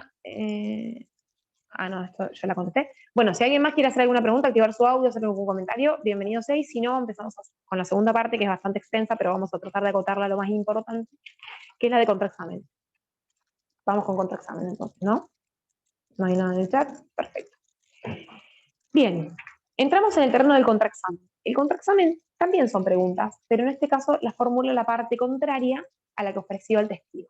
Estamos con el mismo testigo que ofrecimos, solamente que ahora la otra parte tiene la posibilidad de contraexaminar. ¿Y por qué existe el contraexamen y cuál es la naturaleza del contraexamen? Ni más ni menos que el control constitucionalidad del debido proceso. Nosotros como parte tenemos que tener posibilitado chequear la información y hacerla pasar por un filtro de calidad. Porque hasta acá puede suceder que este testigo que contó cómo vio, como decíamos antes, a este policía apuntando y disparando a la cabeza de este chico, haya omitido en su directo, pero logremos obtener de contra que en realidad estaba a 300 metros de distancia, a las 9:30 de la noche, en una zona donde no había iluminación natural y tampoco iluminación artificial, que de hecho es una persona miope que usa lentes y que ese día, en ese momento, no los tenía puestos. Entonces, esta información que hasta ahora parecía tan clara para la otra parte, cuando es controlada y pasada por el control del contraexamen, sigue teniendo la misma entidad convictiva, sigue aportando la misma credibilidad, entiende la importancia de un contraexamen, desde luego que no siempre vamos a tener como un caso tan paradigmático de que una persona vio en todas estas circunstancias, porque desde luego que caería mucho la credibilidad, pero en rigor, el contraexamen lo que supone es ejercer el control constitucional de la evidencia tanto de cargo como de descargo. Es la oportunidad para que el litigante de alguna manera haga pasar la información por un filtro. Lo primero que tenemos que saber si vamos a contraexaminar es que de la misma manera que en el examen directo, nada de lo que preguntemos en el marco de un contraexamen va a ser al azar. Nosotros preguntamos porque estudiamos al testigo, porque estudiamos los dichos del testigo, porque incluso tenemos información de contexto que nos sugiere que esta persona no está siendo fiel a la realidad de los hechos, pero no vamos a ir a la pesca a preguntarle, porque, ¿pero vos viste bien o vos sos miope? No, porque ahí podemos generar una situación de decir, no, mira, de hecho, usé lentes toda la vida hasta que el médico me dijo, mira, no necesitas porque ven mejor que yo. Chau. Esa única línea que pensábamos que nos iba a salir bien, no salió mal, porque nadie va a un juicio a investigar, y acá de nuevo vamos con la misma premisa. El contraexamen tiende a controlar la calidad de la información que ingresó al debate en tanto y en cuanto yo tenga respaldo, de conocimiento de que esta información no es veraz o que este testigo no es veraz. Nosotros podemos seguir diferentes objetivos con un contraexamen. Podemos pretender acreditar hechos de nuestra teoría del caso, porque a lo mejor este testigo que es hostil tiene algunos elementos que me sirven a mí para construir mi teoría del caso. Puedo buscar en un contraexamen desacreditar o bien el testimonio de la persona que acaba de declarar para la otra parte, o bien al testigo como fuente de información porque no es creíble, porque a lo mejor en otras causas similares ha mentido, supongamos, o porque a lo mejor tiene algún problema de orden interno que le impide haber visto lo que vio, sea por una cuestión psíquica o por una cuestión de vista o de capacidad, ¿sí? Entonces, el objetivo puede ser diverso, puede incluso tener la intención de con mis preguntas a este testigo derribar las afirmaciones que otro testigo hizo de la otra parte, ¿sí? Entonces, el contraexamen es la fase de control. Ahora, ¿cómo es el contraexamen? Porque ustedes imagínense que nosotros a nuestros testigos los preparamos, pero a los testigos de la contraria, no. Contamos con las declaraciones previas que nos van a hacer la base sobre la cual vamos a conocer cuál es la versión y que nos van a dar la pauta para investigar si queremos a este testigo y a ver si este testigo es quien dice ser o si los dichos son efectivamente los que vio, supongamos. Y hoy en día yo creo que tenemos una herramienta muy poderosa para investigar, si se quiere, a quiénes son los testigos. Nosotros porque, bueno, todavía en muchas de las provincias de nuestro país existen jurados, jueces técnicos, pero en Estados Unidos hay estudios jurídicos enteros que se dedican a investigar los perfiles de los testigos, los perfiles de los jurados. Entonces, claramente los recursos nuestros no dan para tanto, pero tenemos, por ejemplo, habilitado las redes sociales. ¿Sí? Si por ejemplo, yo voy a tener un testigo que va a hablar de una manera muy prejuiciosa hacia mi víctima de abuso sexual y veo que en su Facebook sube todo el tiempo comentarios diciendo lo que pasa que mira esta piba anda con la pollera corta, ¿no les parece que eso es una herramienta trascendental para demostrarle al juez que este testigo tiene una creencia previa que condiciona el relato que está dando? Entonces, si yo hice una investigación de la información con cuentas de testigo, porque busqué las actas en las que intervino, porque tengo declaraciones previas tomadas por la parte, porque tengo registros fílmicos de una nota que dio en el diario o de una nota que dio en la televisión, todo eso es declaración previa y me va a servir para confrontar al testigo. Pero yo solo voy a decidir confrontar a un testigo y chequear esta información cuando conozco la respuesta y cuando realmente yo voy a lograr algo concreto con destruirlo, que es que realmente el tribunal pueda no valorar la información que aportó por falsa o porque no es correcta o porque por alguna razón está viciada, o no valorar el testimonio. Si yo no voy a lograr nada de esto, pararme solamente a pensar que voy a poder destruir al tonto es una estrategia que no le sugiero en absoluto. Ahora bien, supónganse que ustedes están en el marco de un juicio donde hay una persona, un testigo declarando que afirma haber visto, por ejemplo, que Pepe apuntaba a Juan con un arma y viene al juicio y de golpe en el juicio dice que era Mauro el que apuntaba a Juan con un arma. ¿Ustedes creen que esta diferencia en cuanto al autor no hace caer la credibilidad del testigo? Entonces yo, que cuento con esa declaración previa en la que decía Pedro y no Mauro, como dijo en el juicio, voy a desarrollar un mecanismo de confrontación. Pero no dejen de recordar nunca que para poder confrontar a un testigo tengo que haber investigado lo suficiente, siendo de la parte que sea, y tengo que contar con elementos que me ayuden a chequear esta confrontación. Si tengo una declaración previa, manifiestamente la contradicción, voy a usar esa declaración previa. Pero si yo igualmente sé que esta persona está mintiendo y no tengo declaración previa, pues entonces buscaré por todos lados alguna herramienta que me diga si está diciéndonos la verdad.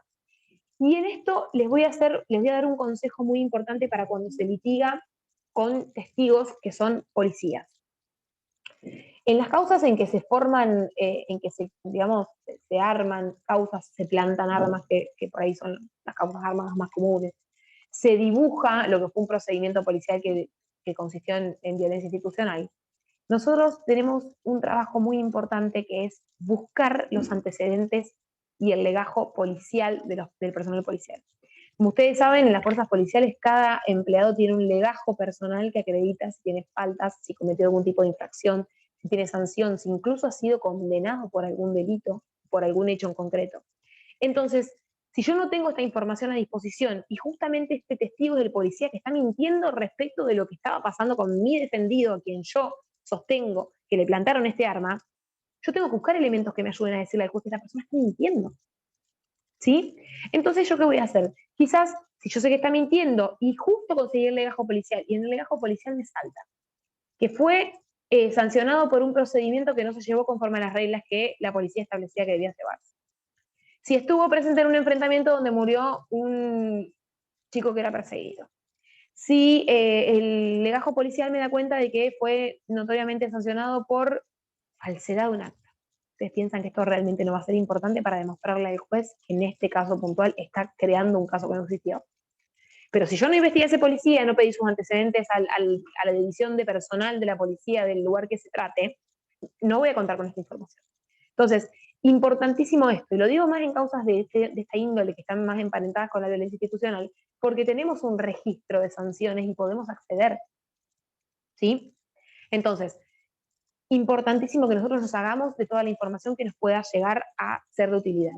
El contraexamen, a diferencia del examen directo, y ahora cuando veamos cómo hacer las preguntas, yo les voy a dar un ejemplo concreto de esta cuestión de cómo confrontar a un testigo, se guía por preguntas que son sugestivas. ¿Por qué? Porque en realidad como el testigo ya declaró a favor de la parte que lo propuso, ahora yo sí le voy a confrontar con preguntas que sugieren la respuesta. ¿Voy a hacer una reiteración del examen directo? De ninguna manera, porque de nuevo la información relevante van a cagar en un mar de información que nada suma a mi teoría del caso. Voy a construir ejes temáticos. ¿Y cómo lo voy a hacer? Vamos a suponer que lo que queremos atacar de un testigo son las condiciones de percepción, que creemos que realmente, desde el lugar que dice haber visto, nunca pudo hacerlo. ¿Sí? Entonces nuestro eje al momento de ordenar nuestras preguntas va a tener una estructura que sería, yo lo dibujaría como, si esto me sale, una pirámide, intenta hacer una pirámide. ¿Cómo sería? Una pirámide para abajo. Bueno, chicos, a ver. No. Ahí está. Vamos a usar el formato de una pirámide invertida, porque vamos a ir de lo general a lo particular, pero nunca vamos a hacer la famosa pregunta de más, que es esa pregunta en donde nos tentamos a decirle, entonces, bueno, viste lo que dijiste, porque el testigo, ¿qué va a decir? Sí, yo te dije que lo vi. Entonces toda la línea se nos cae. Pero sí podemos construir preguntas sugestivas y que contengan solamente un hecho cada pregunta, de lo general a lo particular, que le hagan ver al juzgador para dónde estoy yendo yo y por qué es relevante ese punto. Si mi eje son las condiciones de percepción de este testigo, entonces yo le voy a preguntar, bueno, señor, acabamos de escuchar, por ejemplo, que usted dijo que vivía concretamente a una cuadra del lugar de los hechos, ¿sí? Sí, bien. Usted estará de acuerdo conmigo en sostener que una cuadra son 100 metros, ¿verdad? Sí. Fíjense cómo yo hago preguntas que contienen un solo punto de información y que son subjetivas. Bien. Dentro del término de estos 100 metros de la cuadra que divide su casa, al lugar del hecho, estoy en lo cierto si hay correctamente 1, 2, 3, 4, 10 árboles, ¿verdad? Hay 7, hay 6, hay 5. Estoy en lo cierto si digo que esa cuadra en esas horas no tenía iluminación artificial. No había ningún foco prendido. De hecho, en el lugar, el foco que está sobre el lugar de los hechos está roto, ¿verdad? Bien. Ahora quiero que hablemos de, lo veo usted que está sentado con lente. Sí. ¿Cuánto tiempo hace usa lente? Tantos años. ¿Qué graduación tiene? ¿Cuál es su problema de visión? Siempre habiendo chequeado que esto existe y que es así, yo voy a ir construyendo preguntas que de lo general a lo particular lo que le digan al juez es, ¿cómo puede haber visto lo que dijo ver si estaba a 100 metros, a oscuras, sin los lentes? ¿Se entiende? Entonces, podemos usar este mecanismo de confrontación y podemos usar el de la declaración previa. Cuando yo lo que quiero hacer confrontar es lo que dijo en juicio con la declaración previa, como hablábamos antes, de si fue Mauro o si fue Pepe,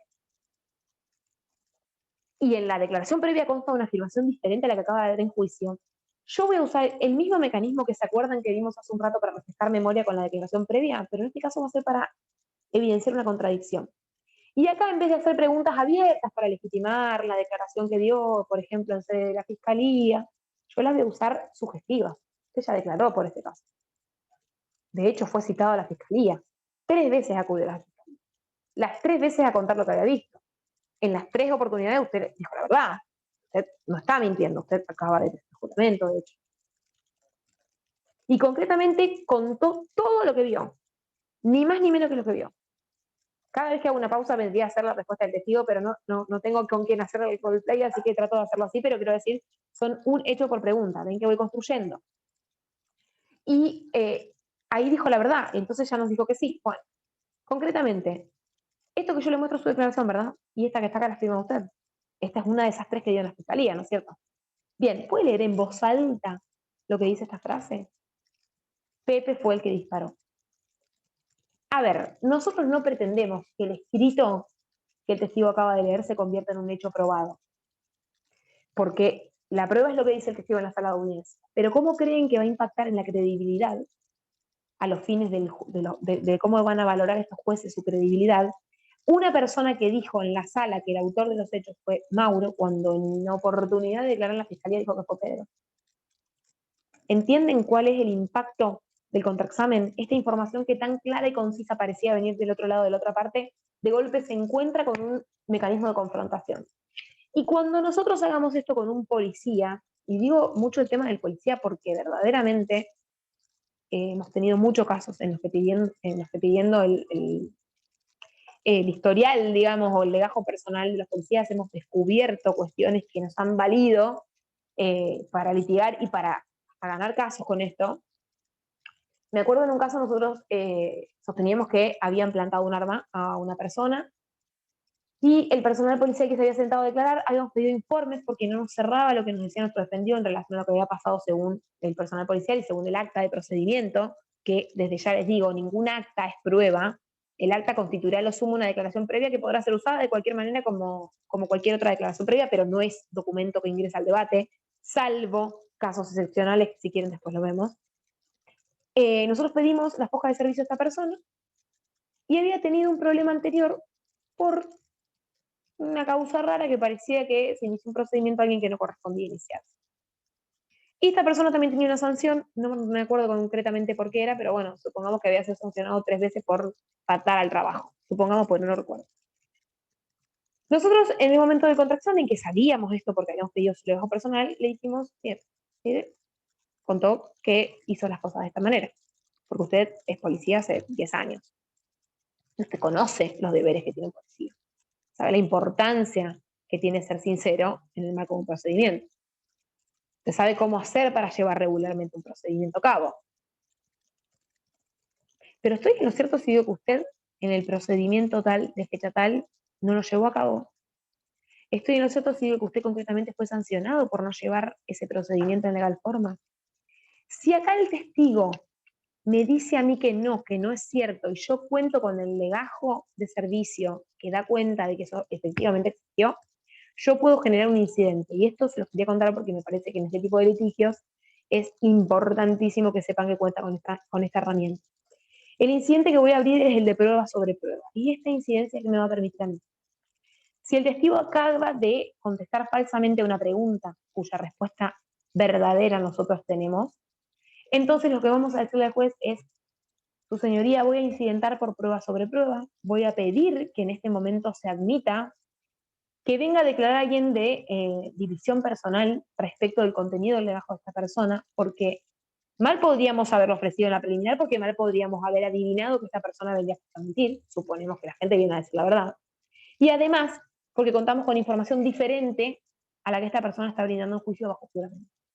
Si nosotros logramos ganar esa incidencia, si viene alguien de personal y efectivamente cuenta que esta persona es cierto que contaba con este antecedente en fecha tal, contra tal, en donde había seguido un procedimiento no conforme con las reglas, entonces quizás no tiremos este procedimiento abajo, pero si era el único policía que actuó en ese procedimiento y demostramos al juez que es mentiroso, y probablemente tengamos más suerte. Vean qué importante entonces, y lo digo porque en los litigios estratégicos de causas populares, como el institucional, por ejemplo, estos elementos, estas herramientas son importantísimas. ¿Sí? Entonces, el contraexamen nos sirve para confrontar y para tirar abajo la credibilidad del testigo o bien de su testimonio. ¿Sí? Supongamos que nosotros vamos a contar con el testimonio, volvamos al ejemplo del perito balístico que hizo una pericia súper exhaustiva de las armas y demás, pero de golpe nosotros advertimos que en el informe que creó y que en función del cual después va a declarar, afirma algo que su ciencia no sostiene.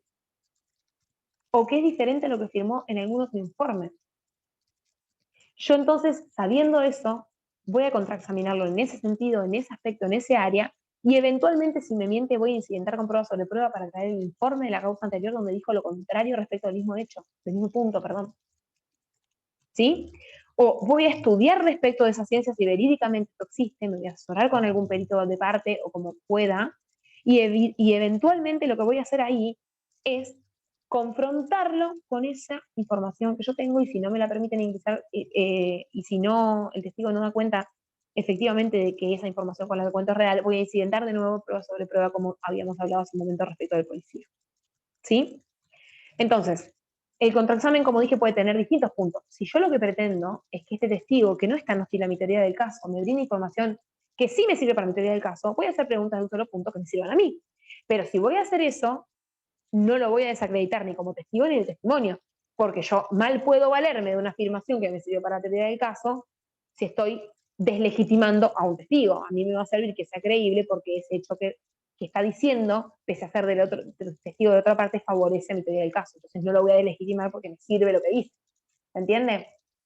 El contraexamen, lo ideal es que lo diagramen de manera temática. ¿Se acuerdan que yo hablaba de una pirámide invertida? Ustedes tracen las líneas que tienen como objetivo, pero no van a decir nunca la famosa pregunta de más porque le dan la posibilidad al testigo de defenderse. Entonces van a ir de lo general a lo particular, desagregando las preguntas, nunca preguntando por una conclusión, para llegar a ese objetivo que estamos buscando, que es dar la idea al tribunal de que claramente no vio lo que pudo haber visto, por ejemplo. ¿Sí? Entonces, preguntas sugestivas, a diferencia del directo, de un solo punto, y cuando en el marco de un contraexamen ustedes adviertan que la parte esté utilizando algún tipo de prejuicio, de clase, de género, hostigando a mi testigo, que encima en este tipo de causas es especialmente vulnerable, vamos a objetar y vamos a decir que deje de tratar hostilmente a nuestro testigo para que pueda declarar sin sentirse presionado, porque lo que se busca es eso, información de calidad, ¿sí? Entonces, veo que nos queda poco tiempo, creo que en términos generales pude darles un esquema de lo que es el contraexamen, de la importancia del contraexamen y la importancia de prepararse de cara a hacer un contraexamen. Yo nunca me paro a contraexaminar si no me conviene, si no tengo con qué contraexaminar, o si no sé efectivamente que las preguntas que voy a formular van a ser contestadas conforme a lo que a mí me sirve y quiero que me conteste. ¿Sí? Entonces, voy a aprovechar estos últimos minutos porque veo que hay algunas cuestiones en el chat y probablemente haya alguna duda o pregunta, y después, eventualmente, hacemos las intervenciones que les parezcan. Dice, me surgió una duda. Si Fiscalía y Defensa comparten testigo, la parte que lo desiste, ¿puede hacer contraexamen las preguntas objetivas indicativas? Te voy a decir que sí, y que de hecho estratégicamente lo hacemos muchas veces. Si en el momento de ofrecimiento probatorio ambas partes ofrecieron como propio o como para llevarlos de su lado a un testigo, si vos sabés que la otra parte no lo va a desistir, porque si a vos lo ofreciste porque te interesa, de alguna manera hay información de esa persona que a vos te suma a tu teoría del caso o que ayuda a contrarrestarla de la contraria. Entonces, si vos lo ofreciste y vas a desistirlo, asegúrate de que la otra parte lo vaya a traer, porque si lo desisten los dos te quedaste sin testigo, ¿sí? Entonces, primero asegurémonos de que es un testigo relevante lo suficiente para la otra parte como para que igualmente lo llame, ¿bien? Si sabemos que efectivamente lo va a llamar, que no ponemos ningún riesgo, lo desistimos. Y por lo menos en nuestro sistema se permite que la parte que acaba de desistir un testigo lo contraexamine porque automáticamente es un testigo de alguna manera contrario a mi teoría del caso y le puedo hacer preguntas subjetivas. Entonces la pregunta es que sí. Y de hecho te digo más, hay algunos jueces, no son todos, pero sí algunos tienen la idea de que cuando el testigo es de ambas partes y ya la primer parte que lo pudo postular, que seguramente va a ser la fiscalía o la querella, tuvo oportunidad de hacer el examen directo, no habría ningún perjuicio, incluso siendo testigo propio de la parte que le sigue, la defensa, supongamos, que le formulen preguntas en contexto de un contraexamen, porque ya este testigo tuvo posibilidad de explayarse. Es la opinión de algunos jueces y algunas juezas, pocos, pero existe, y ya que haces la pregunta, te aprovecho para contártela. Acá dice, preguntas cerradas, sugestivas, con un hecho o circunstancia en forma clara y precisa por cada pregunta y retirarse ganando. Efectivamente, yo creo que vamos a ganar cuando, en tanto y en cuanto partamos de que la información que vamos a preguntar sabemos que efectivamente es la que nosotros necesitamos y no cuando inventemos, porque si vamos a la pesca probablemente nos salga mal, y si nos sale mal, lo que hablábamos antes, y poner la cara delante de la persona que estamos representando y decir, ¿sabes qué? Sí, pasó por tonto. Entonces no es lo sugerido. Y nos vamos a ir ganando. Lo que es importante ganar en términos de ganar, aprovecho para contarles, es la confianza del testigo cuando estoy contraexaminándolo.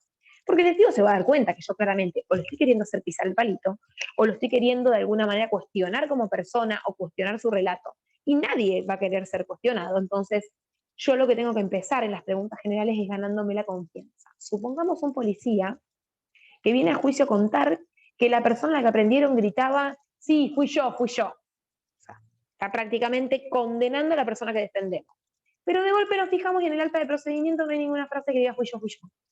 Un detalle tan importante para el caso no constaba en el acta.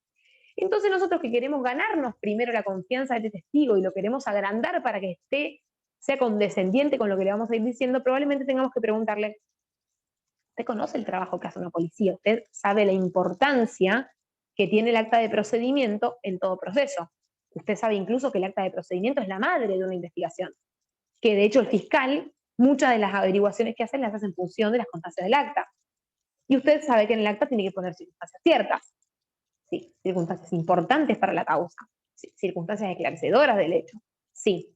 Estoy en lo cierto si digo que en el acta de procedimiento no consta fui yo, y ahí nos pueden pasar dos cosas. Que nos diga que estoy en lo cierto, y ahí solito se hizo agua, o que nos diga, no, sí, lo puse. Y cuando nosotros vamos a confrontar, bueno, se indique entonces el momento en que usted lo puso, ese testigo va a tener que admitir que no lo hizo. Y si nosotros ya nos ganamos la confianza y le hicimos decir antes que sabía que había que poner otro trascendental para el caso y demás, cualquier explicación que pretenda dar a esa omisión no va a ser cabal, porque ya nos dijo antes que él sabía que era importante hacer constar todo lo importante en el acta. Y esto que para él era importantísimo, porque de hecho se indicaba el autor de los hechos, no lo puso. ¿Sí? ¿Ven cómo impactamos con un contraexamen en la credibilidad del testigo? Viene a colación esto de un poco de lo que preguntaban y de la importancia, ¿no? de valorar la diferencia entre el acta y la declaración actual y demás. Y esto de retirarse ganando que me preguntaban, y sí, lo vamos a hacer en tanto en cuanto hayamos hecho previamente este trabajo de organizar y preparar concretamente nuestro contraexamen. ¿Hay alguna duda, alguna pregunta, alguna aclaración que pretendan que les haga, algún intercambio que quieran contar, alguna experiencia? Ya no me aguantan más y los entiendo porque es viernes y hasta ahora nadie quiere saber más nada del examen directo, del contraexamen. ¿Nadie tiene ninguna duda, ninguna pregunta? Ya estaríamos entonces, bueno, de mi parte solo resta agradecerles la convocatoria. Para mí es un placer hablar de estos temas, soy una fanática de la litigación adversarial, todo lo que hago en mi vida tiene que ver con esto. Trabajo en este esquema y también doy clases en este esquema, así que agradezco enormemente que me hayan considerado. Espero verdaderamente haber sido clara y haberles brindado las herramientas que le prometí al principio para estas cuestiones de litigios estratégicos. Y bueno, agradecerles a todos por la paciencia, a todos y todas, por la paciencia de haberse quedado un viernes hasta esta hora escuchándome a mí con esta dulce voz aguda que tengo. Y así que bueno, gracias a todas las instituciones también que forman parte de esta convocatoria por haber confiado en convocarme, y a todos por quedarse escuchando. Muchas gracias a vos, Flavia. Súper enriquecedor todo lo que has aportado, complementado con la clase de ayer de prueba, así que agradecerte todas las herramientas, todo lo que dijiste, todas las preguntas fueron que fueron aportando quienes las hicieron, súper importantes y súper esclarecedoras también tus respuestas, así que increíble contar con vos. Y bueno, ojalá nos sigamos encontrando en otras instancias. Y bueno, para el resto, nos encontramos dentro de 2 semanas para el 27 y el 28 con la clase de cómo litigar en segunda instancia y los problemas especiales en el litigio de tierras. Así que, Flavia, invitada también a participar. Y bueno, los esperamos a todos y todas. Cualquier consulta ya tienen nuestro correo electrónico para preguntar. Y en esta semana vamos a estar acercándoles los videos y el material que nos hayan pasado los distintos docentes de las clases anteriores. Buen fin de semana y que anden muy bien. El placer fue mío, gracias a todos y todas, y buen fin de para todos.